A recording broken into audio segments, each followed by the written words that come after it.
ஜெபம் செய்வோம். எல்லாம் முழங்கால் படிடும். மகிமை நிறைந்த தேவனே, வல்லமையுள்ள கர்த்தாவே, இந்த நல்ல ஓய்வு நாளின் காலை வேளைக்காக உமக்கு நன்றி செலுத்துகிறோம்ப்பா. மீண்டும் ஒரு விசை ஆண்டவரே, எங்களுக்கு ஜீவன் சுகம் பலனை கொடுத்து உம்முடைய ஆலயத்திலே நாங்கள் கூடி வந்து தேவனாகிய கர்த்தரை ஆராதிக்க உமக்கு நன்றி செலுத்த, உம்மை புகழ்ந்து பாட எங்களுக்கு நீங்கள் கொடுத்த ஆண்டவரே மகிமையுள்ள நிறைந்த இந்த வேலைக்காக உங்களுக்கு நாங்கள் நன்றி சொல்லுகிறோம். கடந்த நாட்கள் முழுவதும் தேவரீர் எங்களோடு கூட இருந்து கண்ணின் மணியைப் போல் எங்களை பாதுகாத்து தாங்கி வழி நடத்தி வந்தீர். உமக்கு நன்றி சொல்லுகிறோம். அப்பா, உம்முடைய பரிசுத்த பிரசன்னம் இந்த நாளிலும் எங்களை ஆளுகை செய்ய வேண்டும் என்று செபிக்கிறோம். உம்முடைய கிருபை எங்களை ஆண்டவரே தாங்கும்படியாக செபிக்கிறோம். எங்கள் வாழ்க்கையில் கிருபை பெருக பண்ணுவீராக. உம்முடைய ஆராதனை ஆண்டவரே எங்களுக்கு ஆசீர்வாதமாக இருக்கணும்ப்பா. எங்களுடைய கண்ணீர்கள், கவலைகள், வேதனைகள் எல்லாம் மாறி ஆண்டவரே மகிழ்ச்சியோடு செல்லக்கூடிய ஒரு புத்தியுள்ள ஆராதனையாக இதை மாற்றித்தாங்க. ஆவியோடும் உண்மையோடும் ஆராதிக்க எங்கள் எல்லாருக்கும் பலன் தாங்க. தெய்வீக பிரசன்னம் எங்களை ஆளுகை செய்யட்டும். ஆவியானவர் எங்கள் மத்தியில் ஒரு மனதை கட்டளையிடுங்க. பொல்லாத சத்துரு எந்த விதத்திலும் எங்கள் மத்தியில் கிரியை செய்யக்கூடாது. கனனத்தின் ஆவியை கொண்டு ஆண்டவரே ஜனங்கள் வேதத்தை கேட்காதபடி அவங்களுடைய செவிகளை அடைக்கக்கூடாதுப்பா. இயேசுவின் நாமத்தில் பொல்லாத சத்துருவை உன்னை கட்டிந்து கட்டி அப்புறப்படுத்துகிறேன். தெய்வீக வல்லமை எங்களை ஆளுகை செய்யட்டும். பரிசுத்த பிரசன்னத்தால் எங்களை ஆட்கொள்வீராக. இந்த ஆராதனை ஆவியானுடைய கரத்தில் ஒப்பு கொடுக்கிறோம். ஆவியானவர் நடத்துவீராக. இயேசுவின் நாமத்தில் செபிக்கிறேன் பிதாவை. ஆமென். ஆமென். உட்காரும்.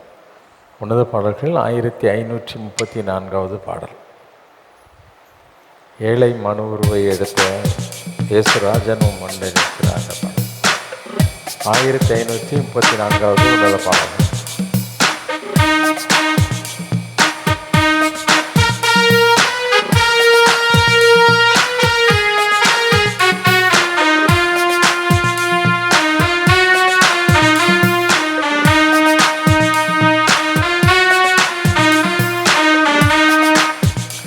ஏழை மனு உருவை எடுத்த இயேசுராஜனும் நண்டை நிற்கிறார்.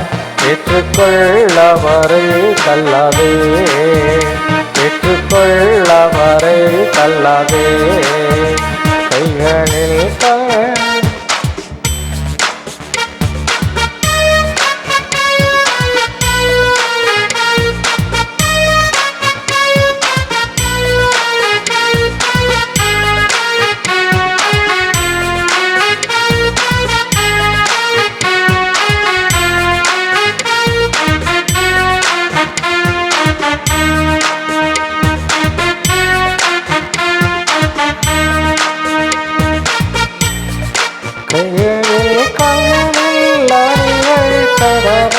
கடுமுள் முடி பொன் சிரசில் சுடிர தந்தையும் நிந்தையும் வேதனையும் சகித்தார். சொந்தமான ரத்தம் சென்றினார் உனக்காய். கனிவுடன் உன்னை அழைக்கிறாரே, கனிவுடன் உன்னை அழைக்கிறாரே. ஏழை மனு உருவை எடுத்த இயேசுராஜனும் நண்டை நிற்கிறார். ஏற்றுக்கொள்ளவரை தள்ளாதே, ஏற்றுக்கொள்ளவரை தள்ளாதே. அவத்தலையும் தலமும் இல்லை, அந்த தாகத்தை தீர்க்கவோ பணமும் இல்லை. ஆறுதல் சொல்லவோ அங்கே ஒருவரில்லை. அருமை இரட்சக தொங்கினா தனியே. அந்த பாடுகள் உன்னை நிற்கவே, அந்த பாடுகள் உன்னை நிற்கவே. ஏழை மனு உருவை எடுத்த இயேசுராஜனும் நண்டை நிற்கிறார். ஏற்றுக்கொள்ளவரை தள்ளாதே, ஏற்றுக்கொள்ளவரை தள்ளாதே. அவர் மரணத்த சாத்தானின் தலை நசுங்க, அவர் ரத்தத்தால் பாவ கரைகள் நீங்க. உந்தன் யாவையின் வேதனையும் ஒழிய, நீயும் பாவத்தின் விடுதலை அடைய. சிலுவையில் ஜெயித்தார் யாவையும், சிலுவையில் ஜெயித்தார் யாவையும். ஏழை மனு உருவை எடுத்த இயேசுராஜனும் அண்டை நிற்கிறார். ஏற்றுக்கொள்ளவரை தள்ளாதே, ஏற்றுக்கொள்ளவரை தள்ளாதே. மாயை உலகம் அதையும் நம்பாதே, மனுமக்கள் மனமும் மாறி போகுமே. நித்திய தேவனை நேசித்தால் இப்போதே நிச்சயம் சந்தோஷம் பெற்று நீ மகிழ. நம்பிக்கையோடு வந்திடுவார், நம்பிக்கையோடு வந்திடுவார். ஏழை மனு உருவை எடுத்த இயேசுராஜனும் அண்டை நிற்கிறார். ஏற்றுக்கொள்ளவரை தள்ளாதே, ஏற்றுக்கொள்ளவரை தள்ளாதே. இன்னமும் தாமதம் உனக்கே மகனே, உண்மையே சுவண்டை எழுந்து வாராயோ. இந்த உலகம் தரக்கூட சமஸ்தானத்தை இன்று உனக்கு தர காத்து நிற்கிறாரே. அண்ணல்லே சொன்னை அழைக்கிறாரே, அண்ணல்லே சொன்னை அழைக்கிறாரே. ஏழை மனு உருவை எடுத்த இயேசுராஜனும் அண்டை நிற்கிறார். ஏற்றுக்கொள்ளவரை தள்ளாதே, ஏற்றுக்கொள்ளவரை தள்ளாதே, ஏற்றுக்கொள்ளவரை தள்ளாதே. அல்லேலூயா, அல்லேலூயா. யாரும் எழுந்து நின்று 1535வது பாடலை பாடும். ஆணிகள் பாய்ந்த கரங்களை விரித்து ஆவலாய் இயேசுனை அழைக்கிறார் என்று 1535வது பாடல். அல்லேலூயா. வேதத்தில் ஒரு வசனம் இருக்குது. இன்றைக்கி வரைக்கும் ஆண்டவர் பிதாவுடைய வலது பார்சத்தில் வெற்றிருக்கிறார். இல்லை அப்படி தானே? ஆமாம், பிதாவுடைய வலது பார்சத்தில் அவர் எப்படி இருக்காராம்? அடிக்கப்படுகிற வண்ணமாக இருக்கிற ஆட்டுக்குட்டியானவராக யோவான் பார்த்தாராம். அடிக்கப்படுகிற வண்ணமாக இருக்கிற ஆட்டுக்குட்டியானவராக. ஆமாம், பரலோகத்தில் ஆண்டவரை அடிக்கிறதுக்கு என்ன இருக்குது? நல்ல யோசித்து பாருங்கள். இல்லை அப்படி தானே? ஆமாம், நாம் செய்கிற ஒவ்வொரு தவறுகளுக்கும் இன்றைக்கும் அவர் அப்படிப்பட்ட ஒரு வேதனையை என்ன செய்கிறார்? நான் இவ்வளவு ரத்தம் சிந்தி என் பிள்ளைகளுக்காக அவங்க பாவத்தை நீக்கும்படியாக சத்துருவின் பிடியிலிருந்து அவங்கள விடுவிக்கிறதுக்காக ரத்தம் சிந்தியும் அவங்க இன்னும் என்ன செய்யலை? பாவத்திலிருந்து விடுதலை பெறவில்லை என்ற ஒரு வேதனை, ஒரு வேதனை அவர் சவுக்கால் அடிக்கப்படுகிறதுக்கு ஈக்குவலாக அங்கே என்ன செய்யப்படுறாராம்? இந்த பரலோகத்தில் இன்னும் அவர் வேதனையை அனுபவித்து கொண்டே மகிழ்ச்சியாக இருக்கக்கூடிய இடத்துல அவர் எப்படி இருக்கார்? நம்மை குறித்த துக்கத்தோடு காணப்படுகிறார். இன்றைக்கும் அவர் என்ன செய்கிறாரு? அவருடைய அன்பு கரங்களை விரித்து எப்படியாவது என் பிள்ளை என் பக்கத்தில் வந்துடாதா, மனம் திரும்பி மாட்டாங்களா அப்படின்னு சொல்லி அவர் ரொம்ப ஆசையாக என்ன செய்கிறார்? காத்துக்கொண்டே இருக்கிறார். ஒவ்வொரு நாளும் அவருடைய சமூகத்தில், ஆண்டவரே என் நிமித்தம் நீங்கள் வேதனைப்படக்கூடாது, என் நிமித்தம் நீங்கள் வேதனைப்படக்கூடாது, எனக்காகப்பட்ட பாடுகள் போதும் அப்படின்னு நினச்சா நாம் அவரை மகிழ பண்ணக்கூடிய ஒரு வாழ்க்கை என்ன செய்யணும்? ஒவ்வொரு நாளும் வாழணும். அதுக்கு தான் நம்ம பரிசுத்தமாய் வாழ்வதற்காக பரிசுத்த ஆவியை நமக்குள்ளே என்ன செய்திருக்கிறார்? ஆண்டவர் கொடுத்துருக்காரா இல்லையா? நம் மகிழ்ந்திருக்கும்படியாக, கழிவுறும்படியாக, கர்த்தருக்குள் சந்தோஷமாக இருக்கும்படியாக இந்த பரிசுத்த ஆவியை நமக்கு என்ன செய்கிறார்? கொடுத்திருக்கிறார். அல்லேலூயா, அல்லேலூயா. அதனால் அந்த பரிசுத்த ஆவியானவர்கள் நிறைந்து ஒவ்வொரு நாளும் என்ன செய்யணும்? தேவனை மகிழ்ச்சிக்குள்ளாக்கக்கூடியவர்களாக அவர் பட்ட பாடுகளை நினைத்து, எனக்காக நீங்கள் பட்ட பாடுகள் போதும், எனக்காக நீங்கள் பட்ட வேதனைகள் போதும், உம்முடைய பரிசுத்தத்திற்கு பங்குள்ளவர்களாக என்ன செய்யுங்க, மாற்றுங்க அப்படின்னு சொல்லி ஆண்டவர் நோக்கி என்ன செய்யணும்? கதறணும். அந்த பாடலை பாடும் பொழுது ஆண்டவருடைய நமக்காகப்பட்ட அந்த பாடுகள், நமக்காகப்பட்ட வேதனைகளை நினைத்து, ஆண்டவரே நான் பரிசுத்த ஆவியில் நிறைந்து உமக்காக நான் வாழணும், உமக்காக ஜீவிக்கணும், நீரே எனக்கு வழி என்று உம்மை நான் ஒவ்வொரு நாளும் என்ன செய்யணும்? பின்பற்றணும் என்று சொல்லி உணர்ந்து அந்த பாடலை பாடுவோம்.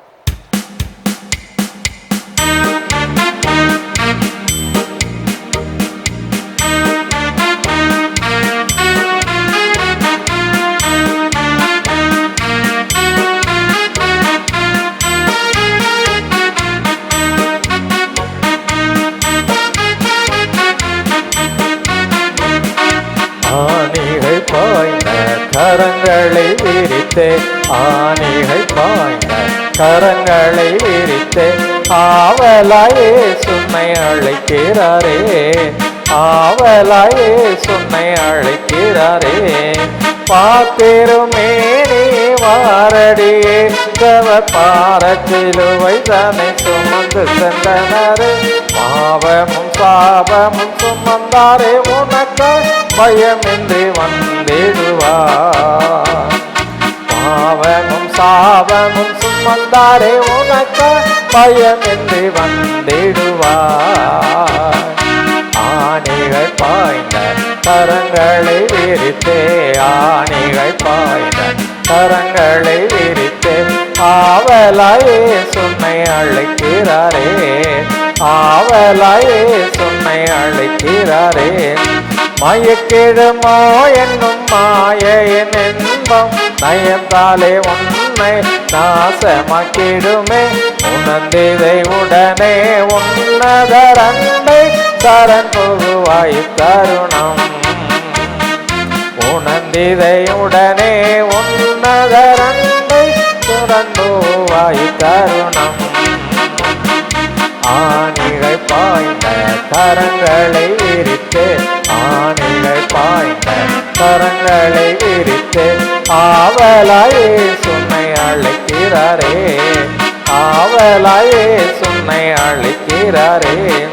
கிருபையின் வாசல் அடைபடும் முன்னே, மரணத்தின் சாயலில் இணைந்திடுவாயே, உருவாக்கியே பொது சிறுத்தையில் வளர கிருபையும் அழித்திடுவார், உருவாக்கியே பொது சிறுத்தையில் வளர கிருபையும் அழித்திடுவார்.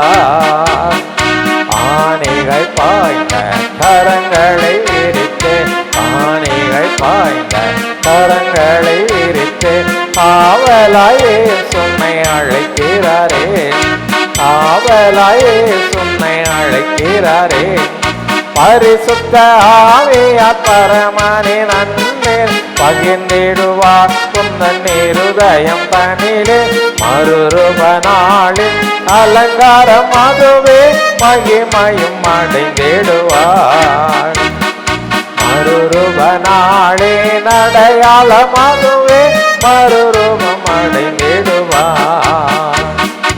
ஆணிகள் பாய்ந்த கரங்களை விரித்து, ஆணிகள் பாய்ந்த கரங்களை விரித்து, ஆவலாயே சுன்னை அழைக்கிறாரே, ஆவலாயே சுன்னை அழைக்கிறாரே.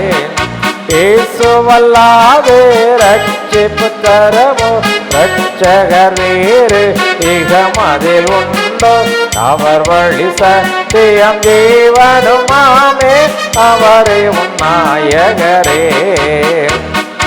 அவர் வழி சத்தியம் ஜீவனுமாமே, அவரே உன் நாயகரே. ஆணிகள் பாய்ந்த கரங்களை விரித்து, ஆணிகள் பாய்ந்த கரங்களை விரித்து, ஆவலாயே சுன்னை அழைக்கிறாரே, ஆவலாயே சுன்னை அழைக்கிறாரே.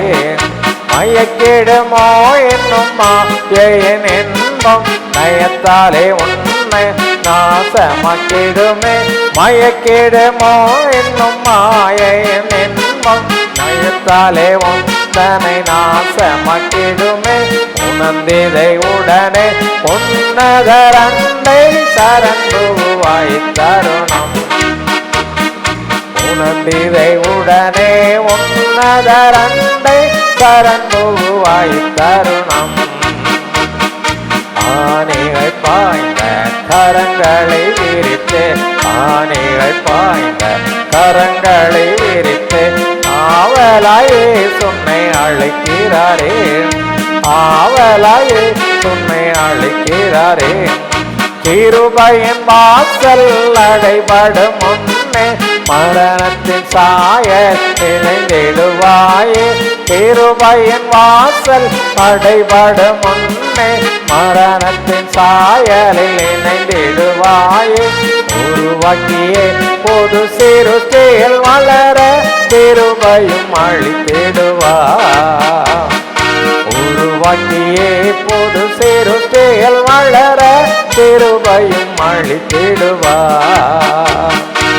ஆணிகள் பாய்ந்த கரங்களை விரித்தே, ஆணிகள் பாய்ந்த கரங்களை விரித்தே ஆவலாயே சொன்னை அழைக்கிறாரே, ஆவலாயே சொன்னை அழைக்கிறாரே.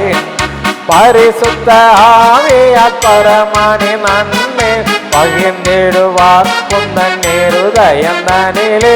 பரிசுத்த ஆவியால் பரமனின் நன்மை பகிர்ந்திடுவார் உந்தன் இருதயந்தனிலே. மறுரூபனாலே அலங்காரமாகவே மகிமையும் அடைந்திடுவார். மறுரூபனாலே ஆமென் அடைந்திடுவார்.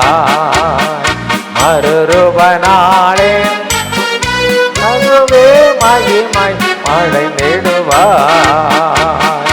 உருவாக்கியே பொது சிருஷ்டியில் வளர கிருபையும் அளித்திடுவார். உருவாக்கியே பொது சிருஷ்டியில் வளர கிருபையும் அளித்திடுவார்.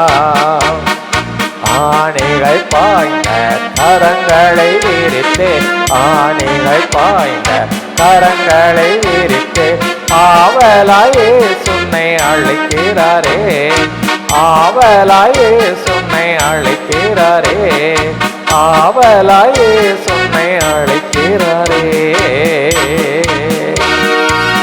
அல்லேலூயா, அல்லேலூயா. எல்லா கண்கள் முடிய ஆண்டுடைய சமூகத்தில் ஒரு நிமிஷம் என்னுடைய சமூகத்தில், ஆண்டவரே எங்களுக்காக பாடுகளை அனுபவித்திருந்த உலகத்தில் இந்த நாட்களிலே அதை தியானிக்கிறோம், அதை நினைக்கிறோம். எங்கள் பாவங்களுக்காக நாங்கள் மனம் வருந்துகிறோம். மனசார சொல்லு. எத்தனையோ அக்கிரமங்கள், எத்தனையோ பாவங்கள், எத்தனையோ மீறுதல்கள் ஆண்டவரே, மறுபடியும் மறுபடியும் எத்தனை முறை உம்முடைய வார்த்தைகளை கேட்டாலும், எத்தனை முறை உம்முடைய கட்டளைகளை நாங்கள் கேள்விப்பட்டாலும் அவைகளுக்கு கீழ்ப்படிய எங்கள் மாம்சம் மறுக்கிறது ஆண்டவரே. மாம்சமும் மனதும் விரும்பியபடி நாங்கள் விரும்பிய வாழ்க்கையிலே நடந்து கொண்டு இருக்கிறோம். இன்றைக்கு வரைக்கும் வேதம் சொல்லுகிறது, நாங்கள் செய்கிற பாவங்கள் நிமித்தம், எங்களுடைய மீறுதல்கள் நிமித்தம், எங்களுடைய அக்கிரமங்கள் நிமித்தம் நீ காயப்பட்டு நொறுக்கப்பட்டது மட்டுமல்ல, பரலோகத்திலும் பிதாவுடைய வலது பார்சத்திலே அடிக்கப்படுகிற வண்ணமாய் இருக்கிறேன் என்று வேதம் சொல்லுகிறது. உங்களை நாங்கள் வேதனைப்படுத்தக்கூடாதுப்பா, உங்களை நாங்கள் வேதனைப்படுத்தக்கூடாது, உங்களை நாங்கள் வேதனைப்படுத்தக்கூடாது. சாதாரண உலக பிரகாரமான ஒரு மகன் அல்லது மகள் அடிக்கடி எங்களை வேதனைப்படுத்தி கொண்டிருந்தா எங்கள் வாழ்க்கையே சலிப்பாய் மாறி போகும் ஆண்டவரே. அதைவிட மோசமாக நீங்கள் இவ்வளவுதான் எங்களை நேசித்து உங்கள் பக்கத்தில் இழுத்தாலும் மறுபடியும் மறுபடியும் பாவ பழக்கங்கள், மறுபடியும் மறுபடியும் அஞ்ஞானமான மூட பழக்க வழக்கங்கள் இதற்குள்ள சிக்குண்டு உங்களை நம்புவதற்கோ உங்களை விசுவாசிப்பதற்கோ உங்கள் மேலே ஆண்டவரே நாங்கள் சார்ந்து உங்களுடைய பலனை பெற்றுக்கொள்வதற்கோ நாங்கள் சிந்திக்கிறதே இல்லைப்பா. சிந்தனையிலே அது வரமாட்டேங்குது. எங்கள் ஆண்டவர் எனக்காக சகலவற்றையும் பார்த்து கொள்ளுவான்னு வேதம் சொல்லிச்சு. அந்த வார்த்தையை நான் நம்ப முடியலையே அப்படின்னு சிந்திக்கிறது கூட எனக்கு மனசு இல்லைப்பா. அந்த ஒரு சிந்தனை எனக்கு தாங்க. அப்பாவை பார்த்து கேளு, அப்படிப்பட்ட ஒரு சிந்தை எனக்கு தாங்க ஆண்டவரே. நீங்கள் எனக்காக சகலவற்றையும் செய்கிற தேவனாய் கர்த்தர் என்று வேதம் சொல்லுகிற வார்த்தையை நம்பக்கூடிய ஒரு இருதயத்தை எனக்கு தாங்க, விசுவாசமுள்ள இருதயத்தை எனக்கு தாங்க. உம்மை முழு மனதோடு பற்றி கொண்ட மனதையுடையவன் உண்மையே நம்பி இருக்கிறதுனால அவனை பூரண சமாதானத்தோடு பார்த்து கொள்ளுவேன்னு சொன்னீங்களப்பா. இந்த வார்த்தையை நம்பி உங்களை முழு மனதாய் நம்ப, உங்களை முழு மனதாய் நம்ப உங்கள் சமூகத்தில் என்னை தாழ்த்தி அர்ப்பணிக்கிறேன்னு சொல்லுவோமா? ஆண்டவரே உங்களை நம்புகிறப்பா, உங்களை நம்புகிறேன் ஆண்டவரே, உங்களை நம்புகிறேன். இந்த உலகத்தின் கடைசி மணித்துளிகளில் வந்திருக்கிற நாங்கள் உங்களை நம்பலைன்னு சொன்னான், உங்கள் மேலே எங்கள் நம்பிக்கை வைக்கலைன்னு சொன்னான், இந்த உலகத்தை நம்பி நம்பி எங்க பணத்தையோ எங்க கை பலத்தையோ இந்த உலகத்தின் மனிதர்களையோ நம்பி ஓடணும்னு சொன்னா உங்களை மறுதளித்து நாங்க நரகத்துக்கு போயிடுவோம் ஆண்டவரே. அப்படி போயிடக்கூடாதுப்பா. முழு மனதாய் உங்களை நம்பக்கூடிய இருதயத்தை எனக்கு தாங்க ஆண்டவரே. எல்லாம் அப்பாவை பார்த்து பேசுவோமா, அப்பாவை பார்த்து கேட்போமா. முழு மனதாய் முழு மனதாய் முழு மனதாய் உங்களை நான் பிடித்து கொள்ள, உங்களை நம்ப, உம்மை நோக்கி பார்க்க அப்படிப்பட்ட ஒரு நல்ல இருதயத்தை எனக்கு தாங்க ஆண்டவரே. ஹல்லேலூயா ஹல்லேலூயா ஹல்லேலூயா.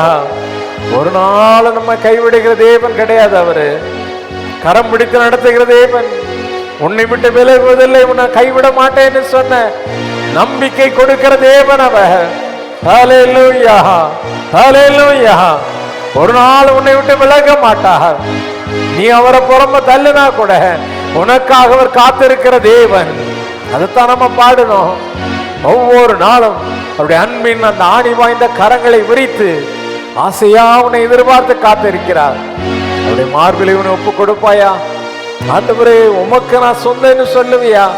இந்த உலகத்துக்கு சொந்தம் இல்லை ஆண்டவரே, நான் உமக்கு சொந்தமானவள், உமக்கு சொந்தமானவன். நான் உங்களுக்கு தான் சொந்த ஆண்டவரே. பிசாசுக்கு நான் சொந்தம் இல்லை ஆண்டவரே. பிசாசுக்கு எனக்கு சம்பந்தம் கிடையாது. அஞ்ஞான கிரிகளுக்கும் உலகத்தின் வழிபாடுகளுக்கும் எங்களுக்கு ஐக்கியம் இல்லை ஆண்டவரே. ஹல்லேலூயா.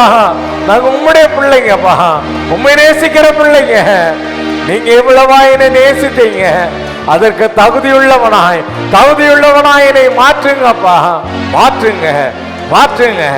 இந்த உலகத்தின் இச்சைகளுக்கும் உலகத்தின் ஆசாபாசங்களுக்கும் உலகத்தின் சகல விதமான கேடுபாடுகளுக்கும் எங்களை விலக்கி கரம் தூக்கி எடுத்து இந்த கரத்தில் மறைத்து வைத்துக் கொள்ளுவீராக. ஹல்லேலூயா ஹல்லேலூயா ஹல்லேலூயா. உண்மையுள்ள தேவன் அவர், வாக்கு மாறாத கர்த்தர் அவர். வேதத்தில் சொன்ன ஒவ்வொரு வார்த்தையும் நிறைவேற்றுகிற தேவன். ஹல்லேலூயா ஹல்லேலூயா. வேதத்தில் ஒரு உறுப்பும் அழிந்து போகாது என்று ஆண்டவர் உறுதியாய் சொன்னார். நல்ல ஆண்டவர், வல்லமையுள்ளவர், வானத்திலும் பூமியிலும் சகல அதிகாரம் உடையவர், சர்வ வல்லமையுள்ள தேவன், நம்மை ஆவியினால் நிறைப்பவர், நம்மை பரிசுத்தமாக்குகிற கர்த்தர், நம்மை பலப்படுத்துகிற தேவன், அவருக்கு சாட்சிகளாக நம்மை நிறுத்துகிற வல்லமையுள்ள கர்த்தர் அவர். ஹல்லேலூயா ஹல்லேலூயா ஹல்லேலூயா. வானத்திலும் பூமியிலும் சகல அதிகாரமுடைய தேவன், சர்வ வல்லமையுள்ளவர், சர்வ வல்லமையுள்ளவர், சர்வ வியாபகர், எங்கும் வியாபித்திருக்கிற தேவன் அவர். சர்வ ஞானமுடைய தேவன் அவர். சர்வத்துக்கும் வல்ல பிதாவாகிய கர்த்தரும் அவர்தான். அல்பாவும் ஒமேகாவும் மாணவர், ஆதியும் அந்தமும் இல்லாத தேவன், துவக்கமும் முடிவும் இல்லாத கர்த்தர் அவர். ஹல்லேலூயா ஹல்லேலூயா ஹல்லேலூயா. உள்ளத்தின் ஆழத்திலிருந்து அவருக்கு மகிமையை செலுத்துவோமா, உள்ளத்தின் ஆழத்திலிருந்து அவரை கனப்படுத்துவோமா. Oh mighty lord, we praise you Lord. பரலோகத்தின் தேவனே, வானாதி வானங்களை உருவாக்கிறவரே, பூமியை எங்களுடைய குடியிருப்புக்காக அழகாக எங்களுக்கு நிர்ணயித்து கொடுத்தவரே, உம்மை நாங்கள் ஸ்தோத்திரிக்கிறோம், உம்மை நாங்கள் போற்றுகிறோம். எங்களை நினைப்பதற்கு நாங்கள் எம்மாத்திரம் ஆண்டவரே, எம்மாத்திரம் ஆண்டவரே. ஆனாலும் கூட எங்கள் மீது அன்பு கூர்ந்து எங்களை நினைத்தருளி எங்களுக்காக பாடுகளை அனுபவித்து ரத்தம் சிந்தினரே, உமக்கு நன்றி சொல்லுகிறோம். எங்களை மீட்டெடுத்த மகா பெரிய தயவிற்காக உமக்கு ஸ்தோத்திரம். எங்க ரட்சித்த அந்த ரட்சிப்பின் வல்லமைக்காய் உமக்கு ஸ்தோத்திரம் ஆண்டவரே. கல்வாரின் தியாகத்திற்காய் உமக்கு நாங்கள் நன்றி சொல்லுகிறோம், உமக்கு நன்றி சொல்லுகிறோம். நீர் பட்ட பாடுகளுக்காய் உமக்கு ஸ்தோத்திரம் ஆண்டவரே. உமக்கு நன்றி ஏசப்பா, உமக்கு நன்றி சொல்லுகிறோம், மனதார உமக்கு நன்றி சொல்லுகிறோம். உம்மை நாங்கள் ஸ்தோத்தரிக்கிறோம். ஓ மகிமை நிறைந்த கர்த்தாவே, வல்லமையுள்ள தேவனே, மகத்துவம் நிறைந்தவரே, மாறாத பரிசுத்தரே, பரமராஜாவே, சர்வத்துக்கும் வல்ல பிதாவாகிய தேவனே, சிங்காசனத்தின் அதிபதியே, ராஜாக்களை ஏற்படுத்தி ஆசனங்களை கவிழ்த்து போடுகிற தேவனே, உம்மை நாங்கள் ஸ்தோத்தரிக்கிறோம். உம்மை அல்லாமல் இந்த பூமியில யாரும் ஆளுகை செய்ய முடியாதப்பா. நீரே ஆளுகைகளை ஏற்படுத்துகிற தேவன். நீரே அண்ட சராசரங்களை ஆளுகை செய்கிற தேவன். சந்திர சூரிய நட்சத்திரங்களை அதனதன் பாதையில நிறுத்தி எல்லாவற்றையும் ஆளுகை செய்கிற கர்த்தர் நீர் ஆண்டவரே. மகிமையுள்ள உன்னுடைய சிருஷ்டிப்புக்காக, ஆமுடைய ஆண்டவரே, உம்முடைய வல்லமைக்காக, உம்முடைய மகத்துவம் நிறைந்த கிரியைகளுக்காக உம்மை நாங்கள் துதிக்கிறோம், உம்மை நாங்கள் போற்றுகிறோம், உம்மை நாங்கள் வாழ்த்துகிறோம், உம்மை நாங்கள் மகிமைப்படுத்துகிறோம். உமக்கு நாங்கள் மகிமை செலுத்துகிறோம். ஹல்லேலூயா, ஹல்லேலூயா, ஹல்லேலூயா. we praise you Lord. மனதார உள்ளத்தின் ஆழத்திலிருந்து உமக்கு நாங்கள் மகிமை செலுத்துகிறோம்ப்பா. உங்களுக்கு நாங்கள் மகிமை செலுத்துகிறோம். எல்லாம் சொல்லுவோம்மா, உள்ளத்தின் ஆழத்திலிருந்து அப்பா நாங்கள் உங்க மகிமைப்படுத்துகிறோம்ப்பா. உங்களுக்கு நாங்கள் மகிமை செலுத்துகிறோம், உங்களை நாங்கள் துதிக்கிறோம், உங்களை நாங்கள் போற்றுகிறோம் என்று சொல்லுவோம்மா. எல்லாரும் ஹல்லேலூயா, ஹல்லேலூயா. மகத்துவம் நிறைந்தவரே, மாறாத பரிசுத்தரே, உம்மை நாங்கள் ஸ்தோத்திரிக்கிறோம், உம்மை நாங்கள் கனப்படுத்துகிறோம், உமக்கு நாங்கள் மகிமை செலுத்துகிறோம். நீரே கர்த்தர், நீரே ராஜாதி ராஜா, நீரே மகிமை நிறைந்தவர், சர்வத்துக்கும் வல்ல பிதாமாகிய தேவரே, உம்மை நாங்கள் ஸ்தோத்திரிக்கிறோம். நீர் ஒருவரே கனத்திற்கு பாத்திரமான தேவன். நீங்க மட்டும்தாப்பா மகிமை நிறைந்த தேவன். துதிகளின் மத்தியில் வாசம் பண்ணுகிறவரே, சகல துதி கனம் மகிமை எல்லாவற்றையும் இயேசுவின் மூலமாக நமக்கு செலுத்துகிறோம் எங்கள் பரலோக பிதாவே. ஆமென், ஆமென். அவன் என்ற ஒன்றுமாக சங்கீதம் 67 சங்கீதம் 1-7 வரை. தேவனே, பூமியில் உம்முடைய வழியையும் எல்லா ஜாதிகளுக்குள்ளும் உடைய இரட்சணியமும் விளங்கும்படியாய் தேவரீர் எங்களுக்கு இறங்கி எங்களை ஆசீர்வதித்து உம்முடைய முகத்தை எங்கள் மேல் பிரகாசிப்பிக்க பண்ணும். தேவனே, ஜனங்கள் உம்மை துதிப்பார்களாக, சகல ஜனங்களும் உம்மை துதிப்பார்களாக. தேவரீர் ஜனங்களை நிதானமாய் நியாயம் தீர்த்து பூமியில் உள்ள ஜாதிகளை நடத்துவீர். ஆதலால் ஜாதிகள் சந்தோஷித்து கம்பீரத்தோட மகிழ கடவர்கள். தேவனே, ஜனங்கள் உம்மை துதிப்பார்களாக, சகல ஜனங்களும் உம்மை துதிப்பார்களாக. பூமி தன் பலனை தரும். தேவனாகிய எங்கள் தேவனே எங்களை ஆசீர்வதிப்பார். தேவன் எங்களை ஆசீர்வதிப்பார். பூமியின் எல்லைகள் எல்லாம் அவருக்கு பயந்திருக்கும். பிதாவுக்கும் குமாரனுக்கும் பரிசுத்தாவிக்கும் மேம்படாதாக. ஆமென். முழங்கால் படிட்டு கர்த்தருடைய ஜெபத்தை சொல்லுவோம். பரமண்டலங்களில் இருக்கிற எங்கள் பிதாவே, நாமம் பரிசுத்தப்படுவதாக, உம்முடைய ராஜ்யம் வருவதாக, உம்முடைய சித்தம் பரமண்டலத்திலே செய்யப்படுவது போல பூமியிலேயும் செய்யப்படுவதாக. அன்றன்று உள்ள எங்கள் அப்பத்தை எங்களுக்கு இன்று தாரும். எங்களுக்கு விரோதமாய் குற்றம் செய்கிறவர்களுக்கு நாங்கள் மன்னிக்கிறது போல எங்கள் குற்றங்களை எங்களுக்கு மன்னியும். எங்களை சோதனைக்குள் பிரவேசிக்க பண்ணாமல் தீமையினின்று எங்களை ரட்சித்து கொள்ளும். ராஜ்யமும் வல்லமையும் மகிமையும் என்றென்றைக்கும் உடையவைகளே. ஆமென். அப்போஸ்தலர் விசுவாசத்தை அறிக்கை செய்வோம். வானத்தையும் பூமியையும் படைத்த சர்வ வல்லமையுள்ள பிதாவாகிய தேவனை விசுவாசிக்கிறேன். உடைய ஒரே பேரான குமாரனாகிய நம்முடைய நாதராகிய இயேசு கிறிஸ்துவை விசுவாசிக்கிறேன். அவர் பரிசுத்த ஆவியினாலே கன்னி மரியாளிடத்தில் உற்பவித்து பிறந்தார். பொந்தியு பிலாத்துவின் காலத்தில் பாடுபட்டு சிலுவையில் ஆறியுண்டு மரித்து அடக்கம் பண்ணப்பட்டு பாதாளத்தில் இறங்கினார். 3ஆம் நாள் மரித்தோரிடத்திலிருந்து எழுந்தொழினார். பரமண்டலத்துக்கு ஏறி சர்வ வல்லமையுள்ள பிதாவாகிய தேவனுடைய வலது பாசத்திலே வீற்றிருக்கிறார். அவ்விடத்திலிருந்து உயிரோரையும் மரித்தோரையும் நியாயந்தீர்க்க வருவார். பரிசுத்த ஆவியையும் விசுவாசிக்கிறேன். பொதுவாயிருக்கிற பரிசுத்த சபையும் பரிசுத்த வான்களுடைய ஐக்கியமும் பாவம் மன்னிப்பும் சரீர உயிர்த்தெழுதலும் நித்திய ஜீவனும் என்று விசுவாசிக்கிறேன். ஆமென். உட்காருவோம். வேதத்திலிருந்து ஒரு பகுதியை கேட்போம். வாசிக்கும்படியாக குறிக்கப்பட்ட வேதபதி மத்தேயு எழுதின சுவிசேஷம் 24ஆம் அதிகாரம் 1 முதல் 39ஆம் முடிய சிஸ்டர் வாசிப்பார். வாசிக்கும்படியாக குறிக்கப்பட்ட வேத பாகம் மத்தேயு 24ஆம் அதிகாரம் 1 முதல் 39 வரை. இயேசு தேவாலயத்தை விட்டு புறப்பட்டு போகையில் அவருடைய சீஷர்கள் தேவாலயத்தின் கட்டடங்களை அவருக்கு காண்பிக்க அவரிடத்தில் வந்தார்கள். இயேசு அவர்களை நோக்கி, இவைகளை எல்லாம் பார்க்கிறீர்களே, இவ்விடத்தில் ஒரு கல்லின் மேல் ஒரு கல் இராதபடிக்கு எல்லாம் இடிக்கப்பட்டு போகும் என்று மெய்யாகவே உங்களுக்கு சொல்கிறேன் என்றார். பின்பு அவர் ஒலிவ மலையின் மேல் உட்கார்ந்திருக்கையில் சீஷர்கள் அவரிடத்தில் தனித்து வந்து, இவைகள் எப்பொழுது சம்பவிக்கும்? உம்முடைய வருகைக்கும் உம்முடைய உலகத்தின் முடிவுக்கும் அடையாளம் என்ன எங்களுக்கு சொல்ல வேண்டும் என்றார்கள். இயேசு அவர்களுக்கு பிரதியுத்தரமாக, ஒருவனும் உங்களை வஞ்சியாதபடிக்கு எச்சரிக்கையாயிருங்கள். ஏனெனில் அநேகர் வந்து என் நாமத்தை தரித்து கொண்டு நானே கிறிஸ்து என்று சொல்லி அநேகரை வஞ்சிப்பார்கள். யுத்தங்களின் செய்திகளையும் கேள்விப்படுவீர்கள். கலங்காதபடிக்கு எச்சரிக்கையாயிருங்கள். இவைகள் எல்லாம் சம்பவிக்க வேண்டியதே, ஆனாலும் முடிவு உடனே வராது. ஜனத்துக்கு விரோதமாய் ஜனமும் ராஜ்யத்துக்கு விரோதமாய் ராஜ்யமும் எழும்பும். பஞ்சங்களும் கொள்ளை நோய்களும் பூமி எதிர்ச்சிகளும் பல இடங்களில் உண்டாகும். இவைகள் எல்லாம் வேதனைகளுக்கு ஆரம்பம். அப்பொழுது உங்களை உபத்திரவங்களுக்கு ஒப்பு கொடுத்து உங்களை கொலை செய்வார்கள். என் நாமத்தின் நிமித்தம் நீங்கள் சகல ஜனங்களாலும் பகைக்கப்படுவீர்கள். அப்பொழுது அநேகர் இடரல் அடைந்து ஒருவரை ஒருவர் காட்டி கொடுத்து ஒருவரை ஒருவர் பகைப்பார்கள். அநேகம் கள்ள தீர்க்கதரிசிகளும் எழும்பி அநேகரை வஞ்சிப்பார்கள். அக்கிரமம் மிகுதியாவதினால் அநேகருடைய அன்பு தணிந்து போம். முடிவு பரியந்தம் நிலைநிற்பவனே ரட்சிக்கப்படுவான்.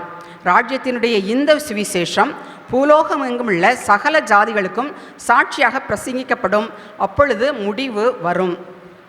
மேலும் பாழாக்குகிற அருவருப்பை குறித்து தானியேல் தீர்க்கதரிசி சொல்லியிருக்கிறானே, வாசிக்கிறவர் சிந்திக்க கடவன். நீங்கள் அதை பரிசுத்த ஸ்தலத்தில் நிற்க காணும்போது யூதேயாவில் இருக்கிறவர்கள் மலைகளுக்கு ஓடிப்போக கடவர்கள். வீட்டின் மேல் இருக்கிறவன் தன் வீட்டிலே எதையாகிலும் எடுப்பதற்கு இறங்காதிருக்க கடவன். வயலில் இருக்கிறவன் தன் வஸ்திரங்களை எடுப்பதற்கு திரும்பாதிருக்க கடவன். அந்நாட்களிலே கர்ப்பவதிகளுக்கும் பால் கொடுக்கிறவர்களுக்கும் ஐயோ! நீங்கள் ஓடிப்போவது மாறி காலத்திலாவது ஓய்வு நாளிலாவது சம்பவதியாதபடிக்கு வேண்டிக் கொள்ளுங்கள். ஏனெனில் உலகம் உண்டானது முதல் இதுவரைக்கும் சம்பவதியாததுமான மிகுந்த உபத்திரவம் அப்பொழுது உண்டாயிருக்கும். அந்நாட்கள் குறைக்கப்படாதிருந்தால் ஒருவனாகிலும் தப்பிப்போவது இல்லை. தெரிந்து கொள்ளப்பட்டவர்களின் நிமித்தமோ அந்த நாட்கள் குறைக்கப்படும். அப்பொழுது இதோ கிறிஸ்து இங்கே இருக்கிறார், அதோ அங்கே இருக்கிறார் என்று எவனாகிலும் சொன்னால் நம்பாதையுங்கள். ஏனெனில் கள்ள கிறிஸ்துக்களும் கள்ள தீர்க்கதரிசிகளும் எழும்பி கூடுமானால் தெரிந்து கொள்ளப்பட்டவர்களையும் வஞ்சிக்கத்தக்கதாக பெரிய அடையாளங்களையும் அற்புதங்களையும் செய்வார்கள். இதோ முன்னதாக உங்களுக்கு அறிவித்திருக்கிறேன். ஆகையால் அதோ வனாந்தரத்தில் இருக்கிறார் என்று சொல்வார்களானால் புறப்படாதிருங்கள். இதோ அறை வீட்டிற்குள் இருக்கிறார் என்று சொல்வார்களானால் நம்பாதிருங்கள். மின்னல் கிழக்கிலிருந்து தோன்றி மேற்கு வரைக்கும் பிரகாசிக்கிறது போல மனுஷகுமாரனுடைய வருகையும் இருக்கும். பிணம் எங்கேயோ அங்கே கழுகுகள் வந்து கூடும். அந்நாட்களின் உபத்திரவம் முடிந்தவுடனே சூரியன் அந்தகாரப்படும், சந்திரன் ஒளியை கொடாதிருக்கும், நட்சத்திரங்கள் வானத்தில் இருந்து விழும், வானத்தின் சத்துவங்கள் அசைக்கப்படும். அப்பொழுது மனுஷகுமாரனுடைய அடையாளம் வானத்தில் காணப்படும். அப்பொழுது மனுஷகுமாரன் வல்லமையோடும் மிகுந்த மகிமையோடும் வானத்தின் மேகங்கள் மேல் வருகிறதை பூமியில் உள்ள சகல கோத்திரத்தாரும் கண்டு புலம்புவார்கள். வலுவாய் தொனிக்கும் எக்கால சத்தத்தோடே அவர் தமது தூதர்களை அனுப்புவார்.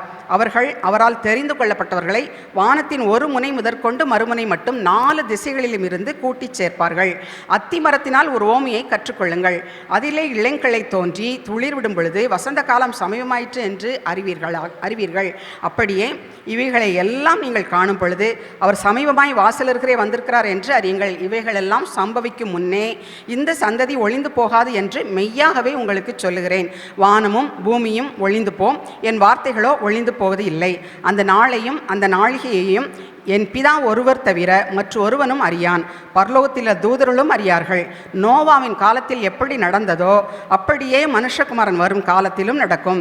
எப்படி எனில் ஜலப்பிரளயத்துக்கு முன்னான காலத்திலே நோவா பேழைக்குள் பிரவேசிக்கும் நாள் வரைக்கும் ஜனங்கள் புசித்தும் குடித்தும் பெண் கொண்டும் பெண் கொடுத்தும் ஜலப்பிரளயம் வந்து அனைவரையும் வாரிக்கொண்டு போக மட்டும் உணராது இருந்தார்கள். அப்படியே மனுஷகுமாரன் வரும் காலத்திலும் நடக்கும். வாசிக்கும்படியாக குறிக்கப்பட்ட வேத பாகம் வாசித்தாயிற்று. 708வது பாடல்.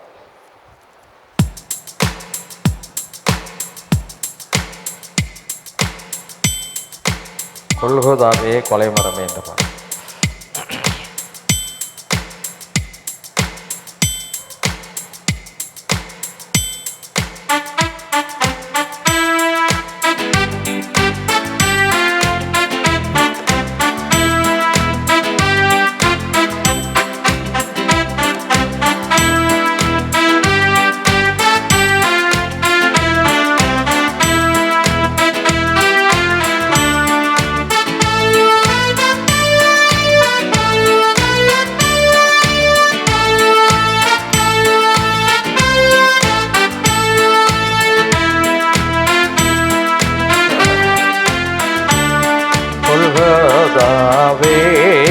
கொலை மரமே கோர மரணம் மாறாய் மனமே கொள்கோதாவே. கொலை மரமே கோர மரணம் மாறாய் மனமே கோர மனித கொலை செய்தார் கோர காட்சி பார் மனமே கோர மனித கொலை செய்தார் கோர காட்சி பார் மனமே கொள்ளுதாவே. கொலை மரமே கோர மரணம் பாராய் மனமே தந்தை அணிந்தார் நிந்தை சுமந்தார் கள்ளர் நடுவில் கொலை மரத்தில் தந்தை அணிந்தார் நிந்தை சுமந்தார் கள்ளர் நடுவில் கொலை மரத்தில் எந்தனை மிக்க இத்தனை பாடே எந்த ஜீவநாயகா எந்தனை மிக்க இத்தனை பாடே எந்த ஜீவநாயகா கொள்கோதாவே. கொலை மரமே கோர மரணம் மாறாய் மனமே என்னை மீட்ட கொலை மரமே அன்னையே நான் என்ன செய்வேன். என்னை மீட்ட கொலை மரமே அன்னையே நான் என்ன செய்வேன். என்னையே கோவித்தே என்றுமாய் நான் வாழ என்னையே என்றுமாய் நான் வாழ கொள்கோதாவே. கொலை மரமே கோர மரணம் மாறாய் மனமே வானம் பூமி ஒன்றாய் இணைந்த வல்ல தேவா உமக்கே சரணம். வானம் பூமி ஒன்றாய் இணைந்த வல்ல தேவா உமக்கே சரணம். பாடி வாடி கொலை மரத்தில் நேக்கும் காட்சி பார் மனமே பாடி வாடி கொலை மரத்தில் நேக்கும் காட்சி பார் மனமே கொள்கோதாவே. கொலை மரமே கோர மரணம் பாராய் மனமே கொள்கோதாவே.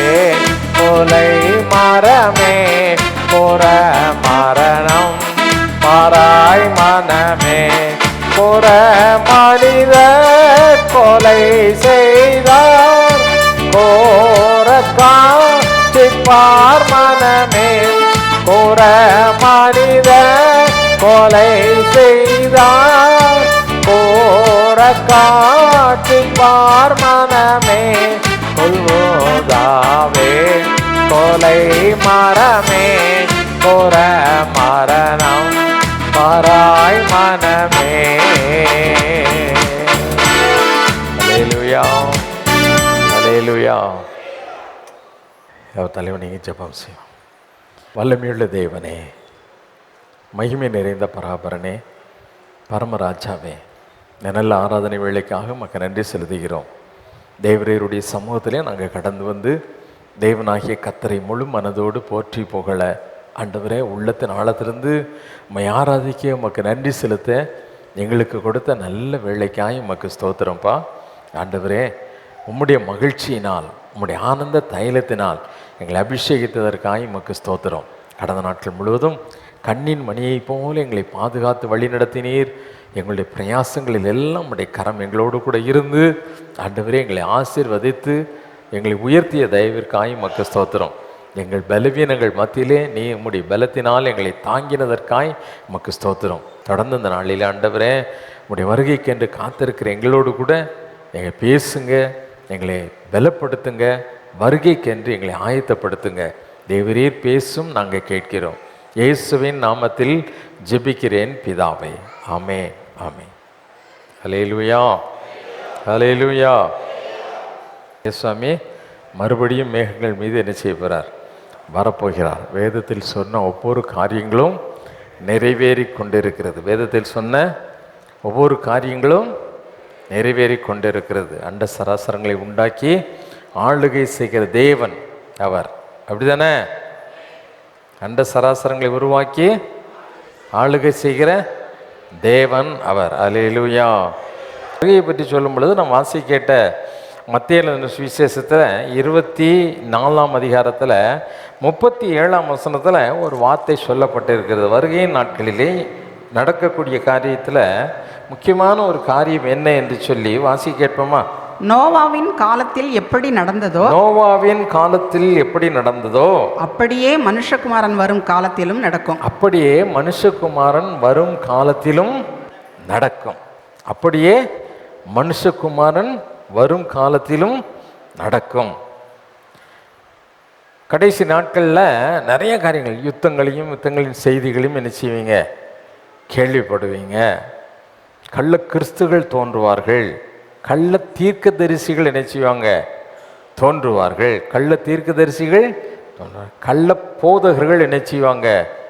தோன்றுவார்கள். எல்லாருமே கள்ளனாக இருப்பாங்க. இயேசு வரும் பொழுது என்னென்ன நடக்கும்? எல்லாம் கள்ளர்களாய் மாறி போவாங்க. நேற்று ஒரு சின்ன இது வாசிருந்தேன். வாசிக்கும்போது அவர் எழுதியிருக்கிறாரு. என்ன எழுதியிருக்காங்க? அந்த நாட்களில் தீர்க்கதரிசிகள் நிறைய இருந்தாங்க.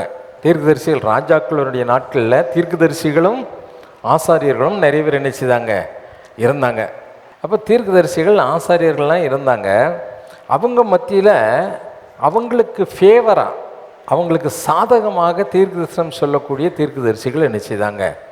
இருந்தாங்க.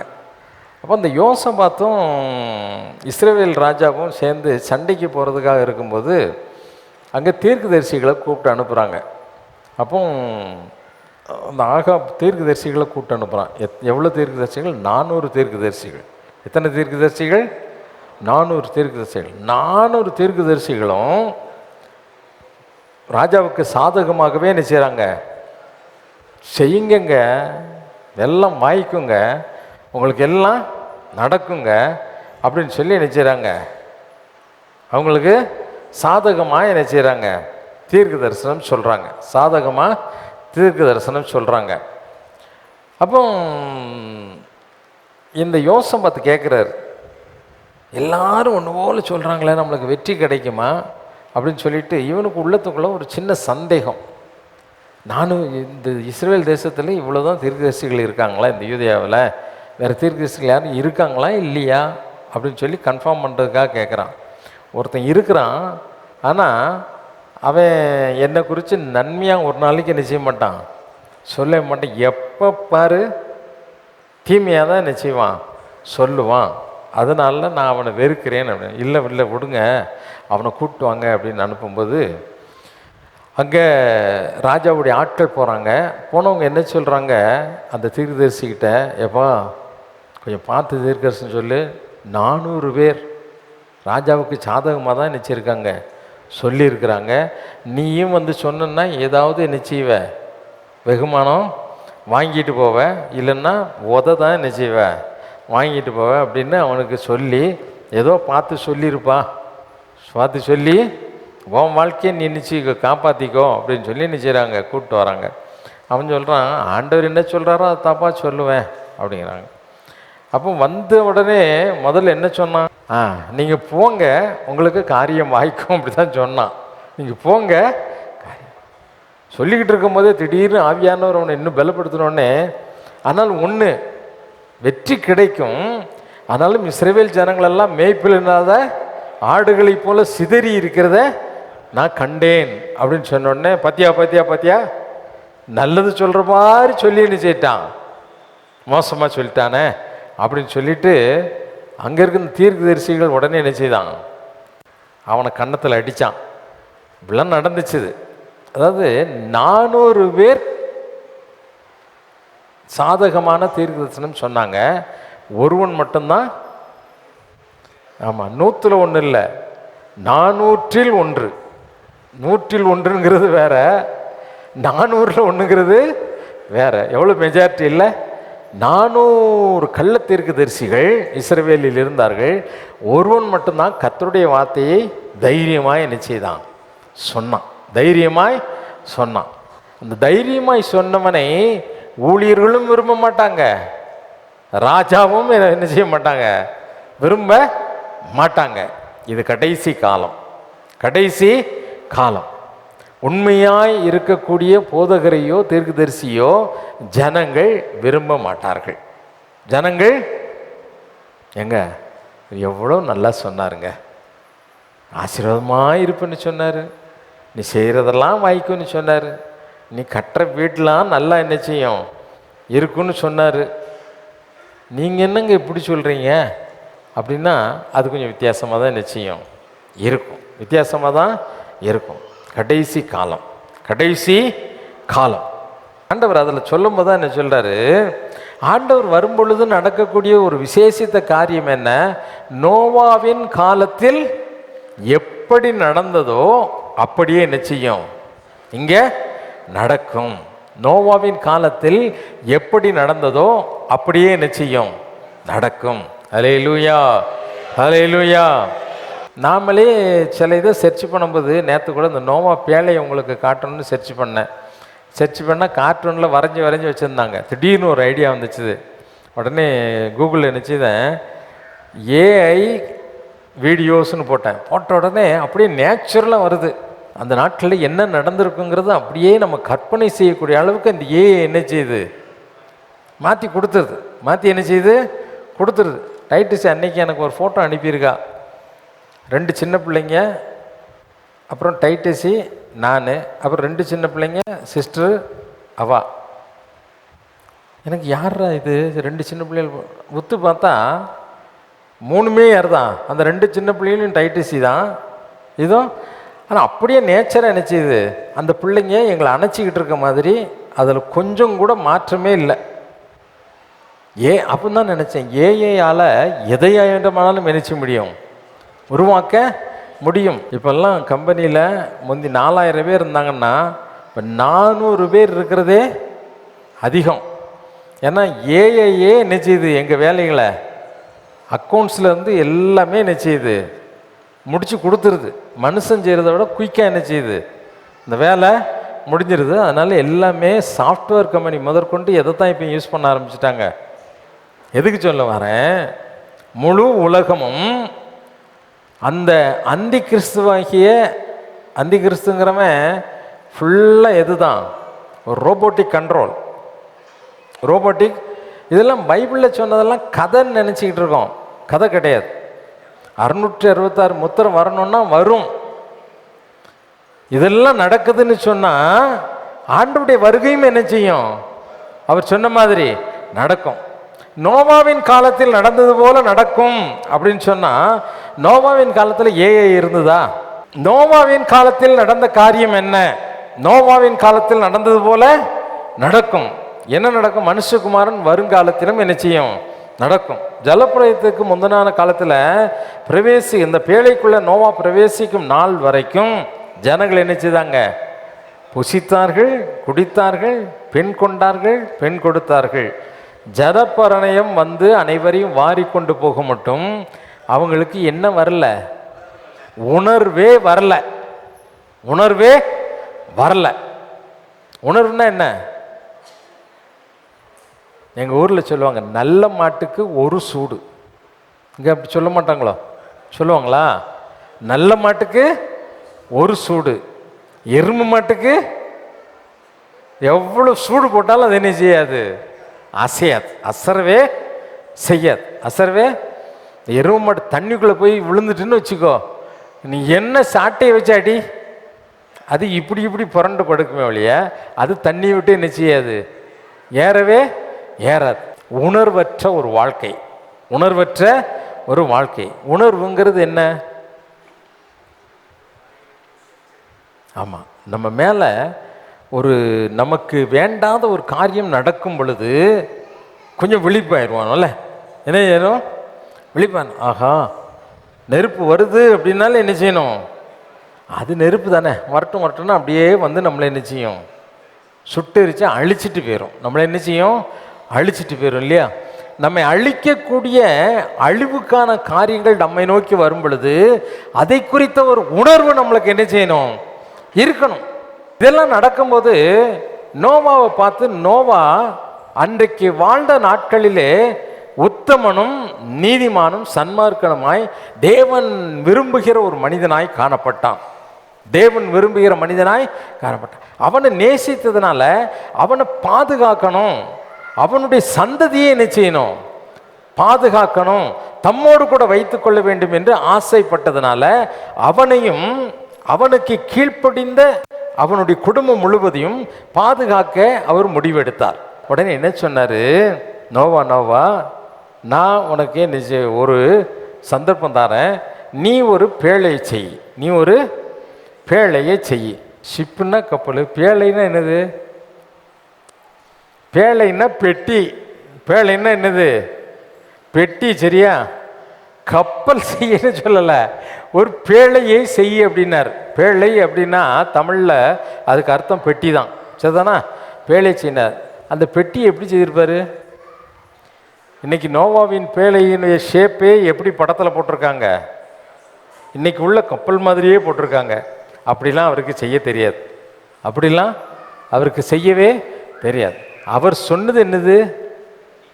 பேழையின் நீளம் இவ்வளவு, அகலம் இவ்வளவு, உயரம் இவ்வளவு.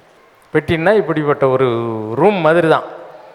அதுக்கு அகலம், நீளம், உயரம் மூன்றையும் தான் சொன்னார்.